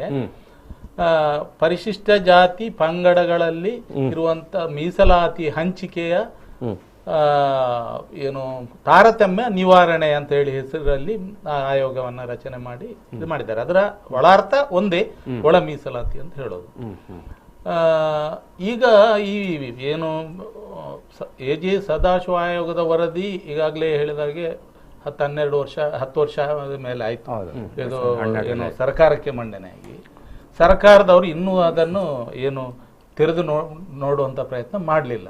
ಅದರ ಮಧ್ಯೆ ನಮ್ಮ ದಲಿತರಲ್ಲಿ ಪರಿಶಿಷ್ಟ ಜಾತಿ ಪಂಗಡಗಳಲ್ಲೇ ಆ ಎಜೆ ಸದಾಶಿವ ಆಯೋಗದ ವರದಿಯು ಅದು ಸರಿ ಇಲ್ಲ, ಅದು ಅನ್ಯಾಯ ಆಗ್ತಾ ಇದೆ, ಅದನ್ನು ಜಾರಿ ಮಾಡಲೇಬಾರ್ದು ಅಂತ ಹೇಳಿ ಒಂದು ಇವತ್ತಿನ ಬಹುಶಃ ಪೇಪರಲ್ಲಿ ಕೂಡ ಇದೆ, ಅದನ್ನ ವಿರೋಧ ಮಾಡುವ. ಈಗ ನಾನು ಹೇಳುದು ಅದರಲ್ಲಿ ಏನಿದೆ ಅಂತ ಹೇಳುವ ಒಂದು ಸಂಗತಿಯೇ ನಮಗೆ ಗೊತ್ತಿಲ್ಲದೆ ಅದನ್ನ ಸಾರಾಸಗಟವಾಗಿ ವಿರೋಧಿಸುವುದು ತಪ್ಪು ಅಂತ ಹೇಳೋದು ನನ್ನ ಅಭಿಪ್ರಾಯ. ಎಜೆ ಸದಾಶಿವ ಆಯೋಗದ ವರದಿಯನ್ನ ಒಂದು ಸಾರಿ ತೆರೆದು ನೋಡಿ ಅದನ್ನ ಪರಿಶೀಲನೆ ಮಾಡಿ ಏನು ಲೋಪದೋಷಗಳಿದ್ದಾವೆ ವಿಧಾನಮಂಡಲದಲ್ಲಿ ಅದು ಮಂಡನೆಯಾಗಿ ಚರ್ಚೆಯಾಗಿ ಆಮೇಲೆ ಅದರಲ್ಲಿ ಲೋಪದೋಷಗಳಿದ್ದದನ್ನ ಸರಿಪಡಿಸಿ ಅದನ್ನು ಜಾರಿ ಮಾಡಬೇಕು. ಅವರು ಎಜೆ ಸದಾಶಿವ ಆಯೋಗದ ಮುಖ್ಯಸ್ಥರು ಮಾಡಿದಂತ ವರದಿಯು ನನಗೆ ತಿಳಿದ ಮಟ್ಟಿಗೆ ಬಹಳ ಸಮರ್ಪಕವಾಗಿ ಇದೆ. ಮತ್ತೆ ಅದರಲ್ಲಿ ಅದನ್ನ ಪರಿಶೀಲನೆ ಮಾಡದೆ ಜಾರಿ ಮಾಡಿದ್ರೆ ತುಂಬಾ ಅನ್ಯಾಯ ಕೂಡ ಆಗ್ತದೆ ಇದರಲ್ಲಿ. ಯಾಕಂತ ಹೇಳಿದ್ರೆ ಅದರಲ್ಲಿ ಹಲವಾರು ಬಿಟ್ಟು ಹೋದಂತ ಪರಿಶಿಷ್ಟ ಜಾತಿಯಲ್ಲಿ ಬಿಟ್ಟು ಹೋದಂತ ಜಾತಿಗಳ ಹೆಸರನ್ನು ಸೇರಿಸಬೇಕು ಅಂತ ಹೇಳಿ ಕೂಡ ಸರ್ಕಾರಕ್ಕೆ ಒತ್ತಾಯ ಮಾಡಿದ್ದಾರೆ, ಶಿಫಾರಸು ಮಾಡಿದ್ದಾರೆ. ಒಂದು ವೇಳೆ ಅದನ್ನ ಈಗ ಇಲ್ಲಿ ಒಳ ಮೀಸಲಾತಿಯನ್ನ ಜಾರಿ ಮಾಡುವುದಾದರೆ ಸದಾಶಿವ ಆಯೋಗದ ವರದಿಯನ್ನ ಪರಿಶೀಲನೆ ಮಾಡಿ ಅದನ್ನ ಸರಿಯಾದ ರೀತಿಯಲ್ಲಿ ಅನುಷ್ಠಾನಕ್ಕೆ ತಂದ್ರೆ ಮಾತ್ರ ಇಲ್ಲಿ ಸಾಮಾಜಿಕ ನ್ಯಾಯ ಅಥವಾ ಒಳ ಮೀಸಲಾತಿ ಜಾರಿ ಮಾಡಿದ್ದಕ್ಕೆ ಒಂದು ಸ್ಪಷ್ಟವಾದ ನ್ಯಾಯ ಸಿಗ್ತದೆ ಅಂತ ಹೇಳುವ ಒಂದು ನಮ್ಮ ಸಂಘಟನೆ ಅಥವಾ ನಮ್ಮೆಲ್ಲರ ಅಭಿಪ್ರಾಯ. ಯಾಕೆಂತ ಹೇಳಿದ್ರೆ ಈಗ ಇರುವಂತ ಸ್ಥಿತಿಯಲ್ಲಿ ಈ ಒಳ ಮೀಸಲಾತಿಯನ್ನ ಜಾರಿ ಮಾಡಿದರೆ ಅದು ಖಂಡಿತ ಸಾಮಾಜಿಕ ನ್ಯಾಯವಾಗಿ ಉಳಿಲಿಕ್ಕೆ ಸಾಧ್ಯ ಇಲ್ಲ. ಯಾಕೆಂದ್ರೆ ಇಲ್ಲಿ ನೀವು ಹೇಳುವಂತದ್ದು ಯಾವುದೆಲ್ಲ ಈಗ ಜಾತಿಗಳು ಈ ಮೀಸಲಾತಿ ಪಟ್ಟಿಯಿಂದ ಬಿಟ್ಟು ಹೋಗಿದೆ ಅವರನ್ನೆಲ್ಲರನ್ನು ಆ ಪಟ್ಟಿ ಒಳಗಡೆ ಸೇರಿಸಿಕೊಳ್ಬೇಕು ಮತ್ತೆ ಈ ಏನು ಒಳ ಮೀಸಲಾತಿ ಜಾರಿ ತರಬೇಕು.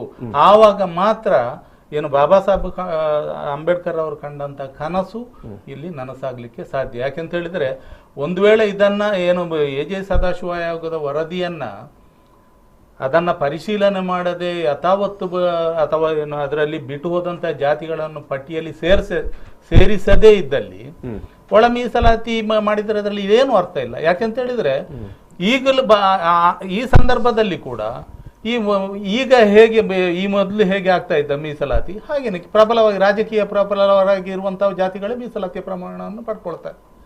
ಈಗಾಗಲೇ ಹೇಳಿದರು 6% ರಿಸರ್ವೇಷನ್ ಇನ್ನು ಒಂದು ಸಮುದಾಯಕ್ಕೆ, ಇನ್ನೊಂದು ಸಮುದಾಯಕ್ಕೆ 5%.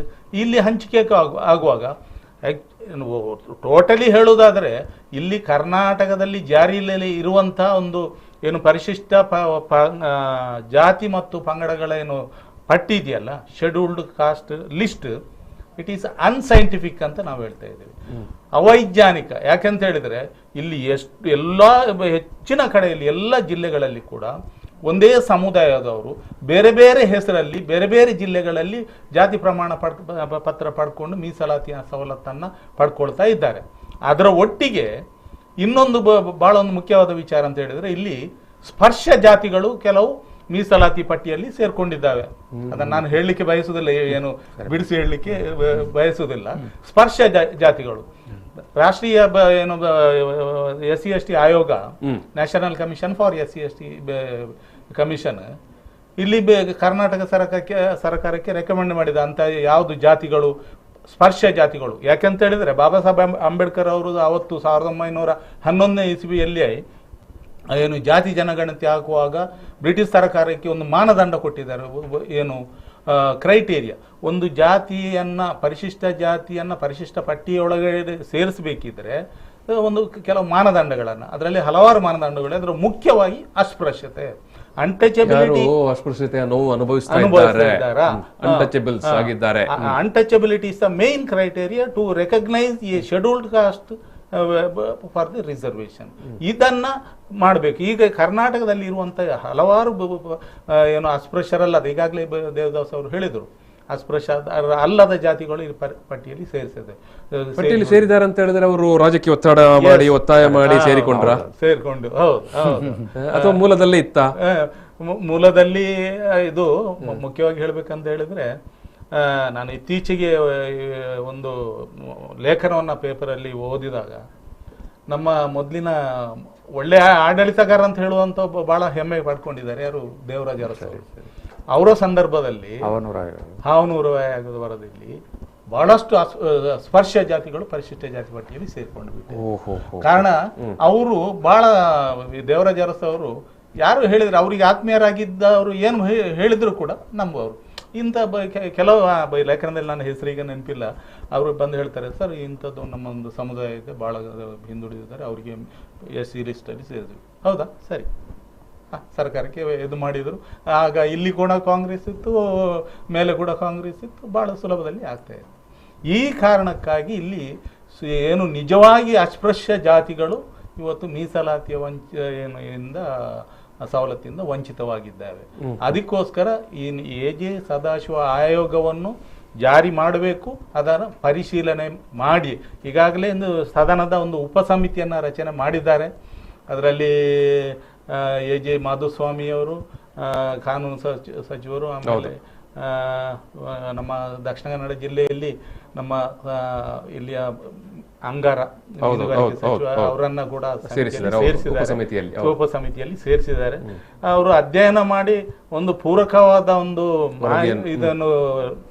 ವರದಿಯನ್ನು ಕೊಟ್ಟಲ್ಲಿ ಬಹುಶಃ ಇದೊಂದು ಒಳ್ಳೆಯ ರೀತಿಯಲ್ಲಿ ಆಗ್ಬೋದಂತ ನಮ್ಮ ಆಶಯ ಇಟ್ಕೊಂಡಿದ್ದೇವೆ. ಯಾಕೆಂತ ಹೇಳಿದ್ರೆ ಇಲ್ಲಿ ತುಳುನಾಡಿನಲ್ಲಿ ನಾವು ಈಗಾಗಲೇ ನಾನು ಹೇಳಿದಾಗ 25 ವರ್ಷಗಳಿಂದ ನಮ್ಮ ಹೋರಾಟ ನಡೀತಾ ಇದೆ. ಪಟ್ಟಿಯಲ್ಲಿ ಬಿಟ್ಟು ಹೋದಂಥ ಒಂದು ಮನ್ಸಾ ಜಾತಿಯನ್ನು ಪರಿಶಿಷ್ಟ ಪಟ್ಟಿಗೆ ಸೇರಿಸಬೇಕಂತ. ಅದು AJ ಸದಾಶಿವ ಆಯೋಗದ ಮುಖ್ಯಸ್ಥರು ಇಲ್ಲಿ ಬಂದಾಗಲೂ ಭೇಟಿಯಾಗಿ ನಾವು ಅವರನ್ನು ಚರ್ಚೆ ಮಾಡುವಾಗ ನಿಮ್ಮ ಹಾಗೇನೆ ಹಲವಾರು ಜಾತಿಗಳು ಇಲ್ಲಿ ಪರಿಶಿಷ್ಟ ಜಾತಿ ಪಟ್ಟಿಯಲ್ಲಿ ಬಿಟ್ಟು ಹೋಗಿದ್ದಾವೆ, ಎಲ್ಲ ಪಟ್ಟಿಯಲ್ಲಿ ಸೇರಿಸಲಿಕ್ಕೆ ನಾನು ಸರ್ಕಾರಕ್ಕೆ ಶಿಫಾರಸು ಮಾಡ್ತೇನೆ ಅಂತ ಹೇಳಿದ್ದಾರೆ. ಹಾಗೇನೆ ಬೆಂಗಳೂರಿಗೆ ಹೋದಾಗಲೂ ಅವರನ್ನು ಭೇಟಿಯಾದಾಗ ಈ ವಿಷಯವನ್ನ ಹೇಳಿದ್ದೇವೆ. ಹಾಗಾಗಿ ಇಲ್ಲಿ ಏನು ಇಲ್ಲಿ ಒಳ ಮೀಸಲಾತಿ ಜಾರಿ ಆಗಬೇಕಿದ್ರೆ ಮೊದಲು ಸದಾಶಿವ ಆಯೋಗದ ವರದಿಯಲ್ಲಿ ಏನು ಲೋಪದೋಷಗಳಿದ್ದಾವೆ ಅದನ್ನು ಪರಿಶೀಲನೆ ಮಾಡುವ ಮುಖಾಂತರ ಅದನ್ನು ಜಾರಿ ಮಾಡಿದಲ್ಲಿ ಇಲ್ಲಿ ಒಳ ಮೀಸಲಾತಿ ಒಂದು ಅರ್ಥ ಬರ್ತದೆ ಅಂತ ಹೇಳುವ ನಮ್ಮ ಅಭಿಪ್ರಾಯ. ಈಗ ಒಳ ಮೀಸಲಾತಿಯ ಸಂಬಂಧಪಟ್ಟಾಗೆ ನಾವು ನೋಡ್ತಾ ಇದ್ದೆ, ಬೆಂಗಳೂರಿನಲ್ಲಿ ಚಳವಳಿ ನಡೀತಾ, ನೀವು ಹೇಳಿದಾಗ ಅನೇಕ ವರ್ಷಗಳಿಂದ ನಡೀತಾ ಬಂದಿತ್ತು. ಈಗ ಮೊನ್ನೆ ನೋಡ್ತಾ ಇದ್ದ ಸಂದರ್ಭದಲ್ಲಿ ಸರ್ಕಾರ ಇಲ್ಲೋ ಅದನ್ನು ದಮನಿಸಲಿಕ್ಕೆ ನೋಡ್ತಾ ಇದ್ದಾಗೆ ಕಾಣ್ತಾ ಉಂಟು. ಲಾಠಿ ಚಾರ್ಜ್ ಆಯಿತು, ಒಂದಷ್ಟು ಜನ ಆಸ್ಪತ್ರೆಗೆ ಹೋಗುವಂತಾಯ್ತು, ಅರೆಸ್ಟ್ ಆಗುವಂತ ಪರಿಸ್ಥಿತಿ ಎಲ್ಲ ಬಂತು. ಈಗ ಚಳವಳಿ ಒಂದು ನ್ಯಾಯದ ಕಾರಣಕ್ಕಾಗಿ, ಒಂದು ಸಾಮಾಜಿಕ ನ್ಯಾಯದ ಕಾರಣಕ್ಕಾಗಿ ಮಾಡ್ತಾ ಇರ್ತಾರೆ ಅಲ್ವಾ? ಈಗ ಸುಮ್ಮನೆ ಏನು ಸವಲತ್ತನ್ನು ಕೇಳುವಂಥದ್ದು ಅಲ್ಲ, ನ್ಯಾಯಬದ್ಧವಾದ ಸಂವಿಧಾನಬದ್ಧವಾದಂತ ಕೇಳು. ಸೊ ಸರ್ಕಾರ ಇದನ್ನು ದಮನ ಮಾಡುವಂತ ವರ್ತನೆ ಏನ್ ಹೇಳ್ತೀರಿ ಸುಂದರಣ್ಣವ್ರೆ ಇದನ್ನು? ದೇವದಾಸ್ ಅವರೇ, ಇದು ಅದೇ ಈಗ ಭಾಳಷ್ಟು ವರ್ಷಗಳಿಂದ ಈ ಸದಾಶಿವ ಆಯೋಗದ ವರದಿಯನ್ನು ಜಾರಿ ಮಾಡಿ ಅಂತಲೇ ಒತ್ತಾಯ ಮಾಡ್ತಿದ್ದಾರೆ ಅಲ್ವಾ. ಇಲ್ಲಿ ಅಸೆಂಬ್ಲಿ, ಇಲ್ಲಿ ಬೆಂಗಳೂರಲ್ಲಿ ಅಸೆಂಬ್ಲಿ ನಡೆದಲ್ಲೂ ಒತ್ತಾಯ ಮಾಡಿದರು ಪ್ರತಿಭಟನೆ. ಆಮೇಲೆ ಬೆಳಗಾಂ ಅಲ್ಲಿ ಅಧಿವೇಶನದಲ್ಲೂ ಕೂಡ ಒತ್ತಾಯ ಮಾಡ್ತಿದ್ರು. ಈ ಥರ ಇವರು ಬರೀ ಭರವಸೆಗಳನ್ನೇ ಕೊಡ್ತಾ ಬಂದಿದ್ರು. ಅದನ್ನು ಒಂದು ಇದರಲ್ಲಿ ಇಲ್ಲಿ ವಿಧಾನಸಭೆಯಲ್ಲಿ ಅದನ್ನು ಚರ್ಚೆ ಮಾಡಿ ಅದರ ಬಗ್ಗೆ ಈಗ ನಮ್ಮ ಅಚ್ಯುತರು ಹೇಳಿದಾಗಲೇ ಅದರಲ್ಲಿ ನ್ಯೂನತೆಗಳನ್ನು ಸರಿಪಡಿಸಿ ಅದನ್ನು ಜಾರಿಗೆ ತರುವ ಬಗ್ಗೆ ಒಂದು ನಿರ್ಧಾರ ಮಾಡಬೇಕಾಗಿತ್ತು. ಮೊನ್ನೆನೂ ಅಷ್ಟೇ ಅಲ್ಲಿ ಪ್ರೊಫೆಸರ್ ಕೃಷ್ಣಪ್ಪನವರ ಆ ಸಮಾಧಿಯಿಂದ ಅಲ್ಲಿಂದ ಜಾಥಾ ಭಾಳಷ್ಟು ಜನ ಜಾಥಾ ಹೊರಟು ಬಂದು ಬೆಂಗಳೂರು ಫ್ರೀಡಮ್ ಪಾರ್ಕಲ್ಲಿ ಪ್ರತಿಭಟನೆ ನಡೆಸಿದರು. ಆ ಸಂದರ್ಭದಲ್ಲಿ ಇವರು ಒಂದು ಬೇಡಿಕೆ ಇಟ್ಟರು, ಇವರು ಮುಖ್ಯಮಂತ್ರಿ ಬಂದು ಮನವಿ ಸ್ವೀಕಾರ ಮಾಡಬೇಕು ಅಂತ. ಆ ಸಂದರ್ಭ ಸಚಿವ ವಿ ಸೋಮಣ್ಣವ್ರು ಕಳಿಸಿದರು. ಸೋಮಣ್ಣವರು ಬೇಡ ಮುಖ್ಯಮಂತ್ರಿ ಬರಲಿ ಅಂತ ಈ ಥರದ್ದು ಇದಿತ್ತು. ಕೊನೆಗೆ ಅವರು ಏನೋ ವಾಪಸ್ ಹೋದರು. ಆಮೇಲೆ ನಮ್ಮ ಕಾರ್ಯಕರ್ತರಲ್ಲಿ ಇಲ್ಲಿ CM ಮನೆಗೆ ಹೋದಾಗ CM ಆ ಮನೆಯ ಕಡೆಗೆ ಹೋಗ್ಲಿಕ್ಕೇ ಬಿಡಲಿಲ್ಲ. ಪೊಲೀಸರು ತಡೆದು ಲಾಠಿ ಪ್ರಹಾರ ಮಾಡಿದರು. ಸುಮಾರು ಒಂದು 400 ಜನ ಅರೆಸ್ಟ್ ಮಾಡಿದರು. ಇದು ಸರ್ಕಾರ, ಈ BJP ಸರ್ಕಾರ ದಲಿತರ ಸಾಮಾಜಿಕ ನ್ಯಾಯವನ್ನು ದಮನ ಮಾಡಿದಂಥ ಒಂದು ಇದು ಸ್ಥಿತಿ. ಒಂದು ಕಡೆ ಹೇಳ್ತಾರೆ ನಿಮ್ಮ ಮೀಸಲಾತಿಯನ್ನು ಜಾಸ್ತಿ ಮಾಡಿದ್ದೇವೆ ಅಂತ, SC ST ಮೀಸಲಾತಿ. ಮತ್ತೊಂದು ಕಡೆ ಈ ಸದಾಶಿವ ಆಯೋಗದ ವರದಿಯನ್ನು ನೀವು ಜಾರಿ ಮಾಡಿ ಅಂತ ಅಥವಾ ಅದನ್ನು ಮಂಡನೆ ಮಾಡಿ ಅಂತ ಹೇಳುವಾಗ ಈ ಸಂದರ್ಭದಲ್ಲಿ ಈ ಥರ ಲಾಠಿ ಚಾರ್ಜ್ ಮಾಡಿ ಜೈಲಿಗೆ ತಳ್ಳುವಂಥ ಕೆಲಸ ಮಾಡಿದಾರಲ್ಲ, ಇದು ನಿಜವಾಗಿ ಇದು ಭಾಳ ಖಂಡನೀಯ. ಇದು ಇಡೀ ಸಮಾಜನ ತಲೆತಗ್ಗಿಸುವಂಥ ಕೆಲಸ ಈ BJP ಸರ್ಕಾರ ಮಾಡಿದೆ. ಎಸ್, ನಾನು ಸುಂದರಣ್ಣ, ಈಗ ಕೊರಗ ಸಮುದಾಯದ ಬಗ್ಗೆ ನೀವು ಹೇಳಿದಿರಿ, ತುಂಬ ನೀವು ಹೇಳಿದಿರಿ ಮತ್ತು ಅದು ವಾಸ್ತವ. ಈ ನಾಡಿನ ಜನರಿಗೆ ಗೊತ್ತಿರುವಂಥದ್ದು ಕೂಡ. ಈ ಭಾಗದಲ್ಲಿ, ಕರಾವಳಿ ಭಾಗದಲ್ಲಿ ತುಂಬ ಕಟ್ಟಕಡೆಯ ಒಂದು ಸಮುದಾಯವಾಗಿ ಇರುವಂಥವರು.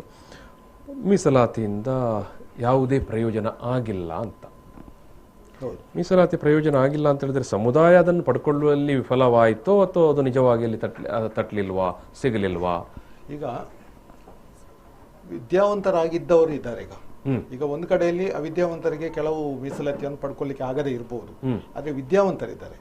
ವಿದ್ಯಾವಂತರಿರುವ ಕಡೆಯಲ್ಲಿ ಆದ್ರೂ ಆ ಮೀಸಲಾತಿ ಕೊಡ್ಬೇಕಿತ್ತು. ಒಂದು ಆರ್ಥಿಕ ಸ್ಥಿತಿ ನೋಡಿದ್ರೆ ನಾನು ಆಲೋಚನೆ ಮಾಡುವುದು ಏನಂತ ಹೇಳಿದ್ರೆ, ಸರ್ ಹೇಳಿದಾಗೆ ಮೀಸಲಾತಿ ಅನ್ನುವುದು ಅದು ಒಂದು ಅಭಿವೃದ್ಧಿ ಕಾರ್ಯಕ್ರಮ ಅಲ್ಲ, ಅದು ಬಡತನ ನಿರ್ಮೂಲನೆಯ ಕಾರ್ಯಕ್ರಮ ಅಲ್ಲ. ಘನತೆ ಗೌರವದ ಬದುಕು ಸಿಗಬೇಕು, ಪ್ರಾತಿನಿಧ್ಯದ ಕೊರತೆ ನಿವಾರಣೆ. ನಮ್ಗೆ ಕೂಡ ಸಾರ್ವತ್ರಿಕವಾಗಿ ಸಾರ್ವಜನಿಕರಲ್ಲಿ ಒಂದು ತಲೆ ಎತ್ತಿ ನಡೆಯುವಂತ ಸ್ವತಂತ್ರವಾದ ಬದುಕು ಸಿಗಬೇಕು. ಅದೇ ಇಲ್ಲ ಯಾವ ಕ್ಷೇತ್ರದಲ್ಲಿ ಕೂಡ ನಾವು ಇಲ್ಲ. ಈಗ ನಾವು ದಕ್ಷಿಣ ಕನ್ನಡ, ಉಡುಪಿ ಭಾರಿ ವಿದ್ಯಾವಂತರು, ಭಾರಿ ಶೈಕ್ಷಣಿಕವಾಗಿ ಮುಂದುವರೆದವರು, ಭಾರಿ ಬುದ್ಧಿವಂತರು ಅಂತೆಲ್ಲ ಹೇಳಿಕೊಳ್ತೇವೆ. ಸೊ ನೀವು ಹೇಳುವಂಥದ್ದು ಇನ್ನೂ ಕೂಡ ಒಂದು ಸಮುದಾಯಕ್ಕೆ ಒಂದು ತಲೆ ಎತ್ತಿ ಸ್ವಾಭಿಮಾನದಿಂದ ನಡೆಯುವಂತ ಪರಿಸ್ಥಿತಿ ಇಲ್ಲ ಅಂತ ಹೇಳ್ತೀರಿ? ಇಲ್ಲ, ಇವತ್ತಿಗೂ ಇಲ್ಲ. ಇವತ್ತಿಗೂ ನಮ್ಗೆ ಸಾರ್ವಜನಿಕ ಸ್ಥಳದಲ್ಲಿ ಮುಕ್ತವಾದ ಪ್ರವೇಶ ಇವತ್ತಿಗೂ ಸಿಗುವುದಿಲ್ಲ. ಆದ್ರೆ ಅದು ಏನು ಬೆಳಕಿಗೆ ಬರುವುದಿಲ್ಲ. ಕದ್ದು ಮುಚ್ಚಿ ಇವತ್ತಿಗೂ ನಮ್ಮನ್ನು ದಮನಿಸುವಂತ ಕೆಲಸ ನಡೀತಾ ಇದೆ. ಗೌರವದ ಬದುಕಿ ಎಲ್ಲಿ ಕೂಡ ಇಲ್ಲ. ಹೇಳುವುದಷ್ಟೇ ನಾವೆಲ್ಲ ಸಮಾನರು ಅಂತ, ಎಲ್ಲಿ ಕೂಡ ಸಮಾನತೆ ಇಲ್ಲ ಇವತ್ತಿಗೂ. ನಾವು ಒಂದಷ್ಟು ಹಿಂದಿನ ಕಾಲದಲ್ಲಿ ಕೇಳ್ತಾ ಇದ್ದೆವು, ಈಗಲ್ಲ, ತುಂಬಾ ಹಿಂದೆ ಅಂತಲ್ಲ, 20-30 ವರ್ಷ ಹಿಂದೆ ಕೂಡ ಕೊರಗ ಸಮುದಾಯದವರನ್ನು ತುಂಬಾ ಅಜಲು ಶಾಕರಿಗೆ ಎಲ್ಲ ಬಳಸಿಕೊಳ್ತಾ ಇದ್ರು ಅಂತ, ದುಡಿಸಿಕೊಳ್ತಾ ಇದ್ರು ಅಂತ. ಇವತ್ತಿಗೂ ಕೂಡ ಕದ್ದು ಮುಚ್ಚಿ ಅದನ್ನು ಆಚರಿಸ್ತಾ ಇದ್ದಾರೆ. ಆಚರಣೆಯಲ್ಲಿ ಇದ್ದೇ ಕದ್ದು ಮುಚ್ಚಿ, ಯಾಕಂತ ಹೇಳಿದ್ರೆ ಕಾನೂನಾಗಿದೆ. ಬಹಿರಂಗವಾದ್ರೆ ಅದು ಕಾನೂನಿನಲ್ಲಿ ಅವರಿಗೆ ಶಿಕ್ಷೆ ಆಗ್ತದೆ. ಅದಕ್ಕೆ ಕದ್ದು ಮುಚ್ಚಿ ಅಂತ ಕೆಲಸ ಇವತ್ತಿಗೂ ನಡೆಸ್ತಾರೆ. ಇನ್ನೊಂದು ಕಡೆಯಲ್ಲಿ ತೆರೆಮರೆಯಲ್ಲಿ ಇನ್ನೊಂದು ಏನಾಗ್ತಾ ಇದೆ ಅಂತ ಹೇಳಿದ್ರೆ, ದೇವರ ಹೆಸರಿನಲ್ಲಿ ಒಂದು ರೀತಿ ಇವರನ್ನು ಹೆದರಿಸಿ ಬೆದರಿಸಿ ಮಾಡಿಸ್ತಾ ಇರುವಂತದ್ದು ಇವತ್ತಿಗೂ ನಡೀತಾ ಇದೆ. ದೇವರ ಹೆಸರಲ್ಲಿ ಜನರನ್ನು ಮರಳು ಮಾಡುವಂತದ್ದು, ಭಯ ಹುಟ್ಟಿಸುವಂತದ್ದು, ಆ ರೀತಿಯ ಚಾಕರಿಯನ್ನು ಮಾಡಿಸುವಂತದ್ದು ಇವತ್ತಿಗೂ ನಡೀತಾ ಇದೆ. ತೆರೆಮರೆಯಲ್ಲಿ ಇವತ್ತಿಗೂ ನಡೀತಾ ಇದೆ. ಆದ್ರಿಂದ ನಮ್ಗೆ ಎಲ್ಲಿ ಕೂಡ ಘನತೆ ಗೌರವದ ಬದುಕಿಗೆ ಕೊರತೆ ಆಗ್ತಾ ಇದೆ. ಘನತೆ ಗೌರವದ ಬದುಕು ಎಲ್ಲಿ ಕೂಡ ನಮ್ಗೆ ಸಿಗ್ತಾ ಇಲ್ಲ. ಇದು ಸಿಗ್ಬೇಕಿದ್ರೆ ನಮ್ಗೆ ಒಳ ಮೀಸಲಾತಿ ಬರಬೇಕು. ಒಳ ಮೀಸಲಾತಿಯಲ್ಲಿ ನಮ್ಮನ್ನು ಸಾರ್ವತ್ರಿಕವಾಗಿ ವಿಶೇಷವಾಗಿ ನಮ್ಮನ್ನು ಗುರುತಿಸುವಿಕೆ ಮಾಡುವಂತ ಪ್ರಕ್ರಿಯೆ ನಡೆಯಬೇಕು ಜಿಲ್ಲೆಯಲ್ಲಿ. ಮತ್ತೆ ನಮ್ಮನ್ನು ಶಾಶ್ವತ ಬದುಕಿನ ಕಡೆಗೆ ಕೊಂಡೊಯ್ಯಬೇಕಾಗ್ತದೆ. ಈಗ ನೀವು ಹೇಳುವಂತ ಎರಡು ವಿಚಾರಗಳು ಅಂದ್ರೆ ಒಂದು ಉದ್ಯೋಗ ಮತ್ತು ಸಾಮಾಜಿಕ ಸ್ತರ. ಈಗ ಇರುವಂತ ಪರಿಸ್ಥಿತಿಯಲ್ಲಿ ಸಾಕಷ್ಟು ಸುಧಾರಣೆ ಆಗಬೇಕು ಅಂತ ನೀವು ಹೇಳುವಂಥದ್ದು. ಮತ್ತೆ ಜನಸಂಖ್ಯೆಯ ವಿಚಾರಕ್ಕೆ ಬರುವ ಕೂಡ ದೇವದಾಸರೇ, ನೀವು ಕೂಡ ಗಮನಿಸಿರಬಹುದು ಹಚ್ಚುತ್ತಾರೆ, ಕೊರಗ ಸಮುದಾಯದ ಜನಸಂಖ್ಯೆ ವರ್ಷದಿಂದ ವರ್ಷಕ್ಕೆ ಕಡಿಮೆ ಆಗ್ತಾ ಉಂಟು ಅಂತ. ಈ ಒಳ ಮೀಸಲಾತಿ ಎಲ್ಲೋ ಒಂದು ಸಣ್ಣ ಒಂದು ಆಸರೆಯಾಗಿ ನಿಲ್ಬಹುದಾ? ಈ ರೀತಿಯ ಒಂದು ಸಮುದಾಯದ ಒಂದು ಜನಸಂಖ್ಯೆ ಕಡಿಮೆ ಆಗ್ತಾ ಇರುವಂತ ಸಂದರ್ಭದಲ್ಲಿ ಅವರಿಗೆ ತಕ್ಕ ಮಟ್ಟಿಗೆ ಯಾವುದೇ ಒಂದು ಟ್ರೈಬ್ಗೆ ಖಂಡಿತ. ಯಾಕೆಂತ ಹೇಳಿದ್ರೆ ಈಗಾಗಲೇ ಸುಂದರ್ ಅವರು ಹೇಳಿದಾಗೆ 51 ಜನಗಳಿಗೆ ಇರುವಂತ ಮೀಸಲಾತಿಯ ಪ್ರಮಾಣ ಎಷ್ಟು? 51 ಜಾತಿಗಳಿಗೆ ಈಗ ಪಟ್ಟಿಯಲ್ಲಿರುವಂತ ಪರಿಶಿಷ್ಟ ವರ್ಗದ 51 ಜಾತಿಗಳಿಗೆ ಇರುವಂತ ಮೀಸಲಾತಿಯ ಪ್ರಮಾಣ ಎಷ್ಟು? 3%. ಈಗ ಮೊನ್ನೆ 7 ಅಂತ ಮಾಡಿದ್ದಾರೆ, ಆಗಲಿಲ್ಲ. ಬಟ್ ಅಲ್ಲಿ ಕೂಡ ಒಂದು ಸಮಸ್ಯೆ ಇದೆ. ಸುಪ್ರೀಂ ಕೋರ್ಟ್ ಒಂದು ಆರ್ಡರ್ ಇದೆ, ಏನು ಮೀಸಲಾತಿಯು 50% ಜಾಸ್ತಿ ಆಗ್ಬಾರ್ದು ಅಂತೇಳಿ. ಆದ್ರೆ ಈಗ ಇದನ್ನ ಇಲ್ಲಿ ಈಗ ಎಷ್ಟು ಪರಿಶಿಷ್ಟ ಜಾತಿಗೆ 15 ಇದ್ದನ್ನ 2%, ಇಲ್ಲಿ ಪರಿಶಿಷ್ಟ ವರ್ಗಕ್ಕೆ 3 ಇದ್ದದ್ದನ್ನ 7 ಮಾಡಿದ್ದಾರೆ, ಅಲ್ಲಿ 4, ಅಂದ್ರೆ 6% ಗೆ ಜಾಸ್ತಿ ಮಾಡಬೇಕು. ಯಾರಿಂದ ತೆಗೆದುಕೊಡ್ಬೇಕು? ಈ ಸಮಸ್ಯೆ ಇದೆ. ಸುಪ್ರೀಂ ಕೋರ್ಟ್ ಬಹಳ ಸ್ಟ್ರಿಕ್ಟ್ ಆಗಿ ಹೇಳಿದೆ 50% ಮೀಸಲಾತಿ ಮೀರಬಾರದು ಅಂತ ಹೇಳಿ. ಆದ್ರೆ ಆಂಧ್ರ ಪ್ರದೇಶದಲ್ಲಿ ಮತ್ತು ತಮಿಳುನಾಡಲ್ಲಿ ಮತ್ತೆ ಬಹುಶಃ ಹರಿಯಾಣನ 5 ರಾಜ್ಯದಲ್ಲಿ ಅದು ಜಾಸ್ತಿ ಇದೆ. ಅದು ಮೊದಲೇ ಏನು ಸುಪ್ರೀಂ ಕೋರ್ಟ್ ಅನ್ನ 50% ಆಗುವ ಮೊದಲೇ ಸುಪ್ರೀಂ ಕೋರ್ಟ್ ನಿರ್ದೇಶನ ಕೊಡುವ ಮೊದಲೇ ಅಲ್ಲಿ ಅವರು ಜಾರಿಗೆ ತಂದಿದ್ದಾರೆ. ಅವರು ಯಾವುದೇ ಕಾರಣಕ್ಕೂ ಅದನ್ನ ನಾವು ಆ ಪ್ರಮಾಣದಿಂದ ಕಡಿಮೆ ಮಾಡುದಿಲ್ಲ ಅಂತ ಹೇಳಿದ್ದಾರೆ. ಆದ್ರೆ ಇಲ್ಲಿ ಈಗ 51 ಜಾತಿಗೆ ಇಲ್ಲಿ 3% ಇದೆ. ಅದನ್ನ ಯಾವ ರೀತಿಯಲ್ಲಿ ನಮ್ಮಲ್ಲಿ ಪರಿಶಿಷ್ಟ ಜಾತಿಯಲ್ಲಿ ಆದಂತೆ ಅಲ್ಲಿ ಕೂಡ ಆಗ್ತಾ ಇದೆ. ಹೇಗೆ ಅಂತ ಹೇಳಿದ್ರೆ ಪ್ರಬಲರಾದಂತ ಜಾತಿಗಳೇ ಅಲ್ಲಿ ಅವಕಾಶಗಳನ್ನು ಪಡ್ಕೊಳ್ತಾ ಇದ್ದಾರೆ. ಉದಾಹರಣೆಗೆ ಈ ವಾಲ್ಮೀಕಿ ಸಮುದಾಯದ ಎಸ್ಟಿ ಒಳಗಡೆ ಬರ್ತದೆ. ಎಸ್ಟಿ ರಾಜಕೀಯ ಪ್ರಾತಿನಿಧ್ಯ ಕೂಡ ಅವ್ರಿಗೆ ಜಾಸ್ತಿ ಇರ್ತದೆ. ಜಾಸ್ತಿ ಇದೆ. ಇಲ್ಲಿ ದಕ್ಷಿಣ ಕನ್ನಡ ಜಿಲ್ಲೆಯಲ್ಲಿ ನೋಡಿದ್ರೆ ನಮ್ಮ ತುಳುನಾಡಿನಲ್ಲಿ ಇವತ್ತು ಈಗಾಗಲೇ ಇವರು ಹೇಳಿದಾಗೆ ಜಿಲ್ಲಾ ಪಂಚಾಯತ್ ಮೆಂಬರ್ ಆಗಿಲ್ಲ ಒಬ್ಬ ಕೊರಗ ಸಮುದಾಯದವರು. ಒಂದು ಅಲ್ಲಿ ಇಲ್ಲಿ ಒಂದು ಪಂಚಾಯತ್ ಮೆಂಬರ್ ಆಗಿ ಅದು ಬಿಟ್ರೆ ಅದಿಲ್ಲ. ಹಾಗೇನೆ ಮರಾಠಿ ನಾಯ್ಕ್, ಇಲ್ಲಿ ಶೆಡ್ಯೂಲ್ಡ್ ಟ್ರೈಬ್, ಅವರಲ್ಲಿ ಕೂಡ ಒಬ್ರು ಆಗಿದ್ರು, ಮಹಾಬಲ್ ನಾಯ್ಕ್ ಅಂತ ಹೇಳಿ ಕಾರ್ಕಳ ಪ್ರದೇಶದವರು ಒಬ್ರು ಒಂದು MLA ಒಂದು ಟರ್ಮಿಗೆ ಆದದ್ದು ಬಿಟ್ರೆ, ಹಾಗೇನೆ ಪರಿಶಿಷ್ಟ ಜಾತಿಯಲ್ಲಿ ನಮ್ಮ ಮನ್ಸಾ ಸಮುದಾಯದಲ್ಲಿ ಒಬ್ರು MLA ಆಗಿದ್ರು, PD ಬಂಗೇರ್ ಅಂತೇಳಿ ಒಂದು ಅವಧಿಗೆ 5 ವರ್ಷ. ಆ ನಂತರ ಇಲ್ಲ, ನಮಗೆ ಜಾತಿ ಪ್ರಾತಿನಿಧ್ಯತೆ ಇಲ್ಲ. ಹಾಗಾಗಿ ಇಲ್ಲಿ ಈ ಒಳ ಮೀಸಲಾತಿ ಯಥಾವತ್ತು ಜಾರಿ ಮಾಡಿದ್ರೆ ಅದು ಖಂಡಿತ ಈ ಪರಿಶಿಷ್ಟ ವರ್ಗಕ್ಕೂ ನ್ಯಾಯ ಸಿಗುವುದಿಲ್ಲ, ಪರಿಶಿಷ್ಟ ಜಾತಿಗೂ ನ್ಯಾಯ ಸಿಗುವುದಿಲ್ಲ. ಸರಿ, ನಾನೀಗ ಕೊನೆಯದಾಗಿ ಬರುವಂತಹ ವಿಚಾರ, ನಾವು ಮೀಸಲಾತಿ ವಿಚಾರಕ್ಕೆ ಇಲ್ಲಿ ಒಂದು ಸ್ಪಷ್ಟ ನಿಲುವು ಏನು, ಒಳ ಮೀಸಲಾತಿ ತೀರಾ ಅಗತ್ಯ ಅಂತ ನಾನು ಕೊನೆಯದಾಗಿ ಇದು ದೇವದಾಸ್ ಅವರೇ, ಈಗ ದಲಿತ ಸಂಘಟನೆಗಳು ನಾವು ನೋಡ್ತಾ ಇದ್ದೇವೆ ಕರ್ನಾಟಕದಲ್ಲಿ ಒಂದು ಕಾಲದಲ್ಲಿ ಭಾರಿ ದೊಡ್ಡ ಶಕ್ತಿಯಾಗಿತ್ತು, ಸರ್ಕಾರವನ್ನು ಅಲುಗಾಡಿಸುವಂತ. ದಲಿತರ ಬಂದರು ದಾರಿ ಬಿಡಿ ಅಂತ ಹೇಳಿದ್ರೆ ಅದು ನಿಜಕ್ಕೂ ಸರ್ಕಾರ ನಡುಗ್ತಾ ಇತ್ತು. ಇವತ್ತು ಬೇರೆ ಬೇರೆ ಬೇರೆ ಬೇರೆ ಬಣಗಳಾಗಿ ಹೋಗಿದೆ. ಈಗ ಮೊನ್ನೆ ಬೆಂಗಳೂರಲ್ಲಿ ಭಾರಿ ದೊಡ್ಡ ಐಕ್ಯತೆಯ ಸಮಾವೇಶ ನಡೆಯಿತು. ನಾನು ಐಕ್ಯತೆಯ ತುರ್ತಿನ ಬಗ್ಗೆ, ಜರೂರತ್ತಿನ ಬಗ್ಗೆ ನಿಮ್ಮ ಹತ್ರ ಕೇಳುವಂಥದ್ದು. ಸರಿ, ಮೊನ್ನೆ ಅದೇ ಡಿಸೆಂಬರ್ 6 ಹೌದು, ಬಾಬಾ ಸಾಹೇಬ್ ಅಂಬೇಡ್ಕರ್ ಪರಿನಿಬ್ಬಾಣ ದಿವಸ ಬೆಂಗಳೂರು ನ್ಯಾಷನಲ್ ಕಾಲೇಜ್ ಮೈದಾನದಲ್ಲಿ ಹೌದೌದು, ಭಾರಿ ದೊಡ್ಡ ಸಂಖ್ಯೆಯಲ್ಲಿ ಜನ ಸೇರಿದ್ರು, ಭಾರಿ ದೊಡ್ಡ ಸಂಖ್ಯೆಯಲ್ಲಿ ಸಂಘಟನೆಗಳು ಒಟ್ಟಾಗಿ ತನ್ನ ಭಿನ್ನಾಭಿಪ್ರಾಯಗಳನ್ನು ಮರೆತು ದೊಡ್ಡ ಮಟ್ಟದ ಸಮಾವೇಶ ಆಯಿತು. ಅದಕ್ಕೆ ಅಂಬೇಡ್ಕರ್ ಅವರ ಮೊಮ್ಮಗಳು ಯಾರೋ ರಮಾಬಾಯಿ ತೇಲ್ತುಂಬಿಯವರು ಬಂದಿದ್ರು, ಜಸ್ಟಿಸ್ ನಾಗಮೋಹನ್ ದಾಸ್ ಅವರು ಇದ್ರು, ಪ್ರೊಫೆಸರ್ ರವಿವರ್ಮ ಕುಮಾರ್ ಇದ್ರು. ಅಂದರೆ ಮೂಲ ಉದ್ದೇಶ ಏನಂದರೆ ತಾವು ಹೇಳಿದಾಗೇನೆ ಸುಮಾರೊಂದು 20-25 ವರ್ಷ ಹಿಂದೆ ಕರ್ನಾಟಕದಲ್ಲಿ ಒಂದೇ ಸಂಘಟನೆ DSS ಇದ್ದು ಆವಾಗ ಭಾಳ ಪ್ರಬಲವಾಗಿತ್ತು. ಬೇರೆ ಬೇರೆ ಕಾರಣಕ್ಕೆ ಅದು ವಿಭಜನೆಗಳಾಗಿ ಹೋಯಿತು. ಈ ಎಲ್ಲ ಸಂಘಟನೆಗಳನ್ನ ಒಟ್ಟಾಗಿ ಒಂದು ವೇದಿಕೆಗೆ ತರುವಂಥ ಕೆಲಸ ಇತ್ತೀಚೆಗೆ ಆಯಿತು. ಯಾಕಂದರೆ ಈ BJP ಸರ್ಕಾರ ಇದೆಯಲ್ಲ, ಅದು ಕೂಡ RSS ಎಲ್ಲ ಸೇರಿ ಬಾಬಾ ಸಾಹೇಬ್ ಅಂಬೇಡ್ಕರ್ ಅವರ ಸಂವಿಧಾನದ ವಿರುದ್ಧನೇ ಎಲ್ಲ ತಿದ್ದುಪಡಿಗಳನ್ನು ಮಾಡ್ಕೊಂಡು ಬಂದಿದೆ. ಉದಾಹರಣೆಗೆ ಏನು ಮತಾಂತರ ನಿಷೇಧ ಕಾಯ್ದೆ, ಆಮೇಲೆ ಗೋಹತ್ಯ ಏನು ರಸೆ ಅಥವಾ ಸಂರಕ್ಷಣಾ ಕಾಯ್ದೆ, ಏನೇನು, ಮತ್ತು ಈ ಶಿಕ್ಷಣಕ್ಕೆ ಸಂಬಂಧಿಸಿ ಅಲ್ಲಿನೂ ಕೂಡ ಎಡವಟ್ಟು ಮಾಡಿದೆ. ಎಲ್ಲ ಬೇರೆ ಬೇರೆ ತಿದ್ದುಪಡಿಗಳನ್ನು ಮಾಡಿ ಸಂವಿಧಾನವನ್ನೇ ಒಂದು ರೀತಿ ನಿಷ್ಕ್ರಿಯಗೊಳಿಸುವಂಥ ಕೆಲಸ ಆಗ್ತಾಯಿದೆ. ಜೊತೆಗೆ ಈ ಸಮಾಜದ SC ST ಇರ್ಬೋದು, OBC ಇರ್ಬೋದು, ಅವರ ಪ್ರಮುಖವಾದಂಥ ಶೈಕ್ಷಣಿಕ, ಉದ್ಯೋಗ, ಆರೋಗ್ಯದ ಕಡೆಗೆ ಇವರಿಗೆ ಗಮನ ಇಲ್ಲ. ಇವರಿಗೆ ಬೇಕಾದ್ದು ಈ ದೇಶದ ಸಂವಿಧಾನವನ್ನೇ ಬುಡಮೇಲು ಮಾಡುವಂಥದ್ದು, ಮತ್ತು ಹಿಂದಿನ ಮನು ಸಂವಿಧಾನವನ್ನು ಮತ್ತೆ ಇವರು ಜಾರಿಗೆ ತರುವಂಥ ಒಂದು ಹುನ್ನಾರ ನಡೀತಿದೆ. ಈ ದೃಷ್ಟಿಯಲ್ಲಿ ಎಲ್ಲ ದಲಿತ ಸಂಘಟನೆಗಳು ಒಟ್ಟಾಗಿ ಡಿಸೆಂಬರ್ 6ಕ್ಕೆ ಸರ್ಕಾರಕ್ಕೆ ಒಂದು ಎಚ್ಚರಿಕೆ ಕೊಡುವಂಥ ಕೆಲಸ ಮಾಡಿದೆ. ಇನ್ನು ಮುಂದಕ್ಕೂ ಕೂಡ ಈ ಈ ರೀತಿಯ ಒಗ್ಗೂಡುವಿಕೆ ಬಗ್ಗೆ ಅಚ್ಯುತ್ ಅವರೇ ಸಂಕ್ಷಿಪ್ತವಾಗಿ ನಾವು ಈಗ ಮುಗಿಸ್ತಾ ಇದ್ದೇವೆ. ಖಂಡಿತ ಇದು ಒಳ್ಳೆಯ ಬೆಳವಣಿಗೆ, ಒಗ್ಗೂಡ್ಲೇಬೇಕಾಗಿತ್ತು. ಬಹಳಷ್ಟು ಕಾರಣಗಳಿಗೆ ಈಗಾಗಲೇ ಹೇಳಿದ್ರು ಹಿರಿಯರು. ಯಾಕೆಂದ್ರೆ ಇಲ್ಲಿ ದಲಿತ ಸಂಘಟನೆ ಒಂದು ಸಮಯದಲ್ಲಿ 1984ರಲ್ಲಿ ಒಂದು ಬಿಂಡಿಗೇರಿ ಪ್ರಕರಣದಲ್ಲಿ ಒಂದು ಪ್ರತಿಭಟನೆ ಆದಾಗ ಇಡೀ ಬೆಂಗಳೂರು ಸ್ತಬ್ಧಗೊಂಡಿತ್ತು. ಅದನ್ನ ನೋಡಿದಂತ ಈ ಪ್ರಭುತ್ವವಾದಿಗಳು ಇಲ್ಲಿ ನಮ್ಮನ್ನ ಬಳಸ್ಕೊಂಡ್ರು, ಸಂಘಟನೆಯನ್ನ ದುರ್ಬಲ ಮಾಡಿದ್ರು. ಅದು ಇನ್ನು ಮುಂದೆ ಆಗ್ಬಾರ್ದು. ಯಾಕೆ ಅಂತ ಹೇಳಿದ್ರೆ ಇಲ್ಲಿ ಬಾಬಾ ಸಾಹೇಬ್ ಅಂಬೇಡ್ಕರ್ ಅವರು ಹೇಳಿದ ಒಂದು ಮಾತನ್ನ ನಾವು ಇಲ್ಲಿ ಏನೀಗ ನಾವು ಐಕ್ಯತಾ ಸಮಾವೇಶ ಮಾಡಿದ್ದೇವೆ, ಐಕ್ಯತೆ ಎಂದು ಬಯಸುತ್ತೇವೆ. ಇಲ್ಲಿ political power is the master key through which you unlock the all the doors of your problem.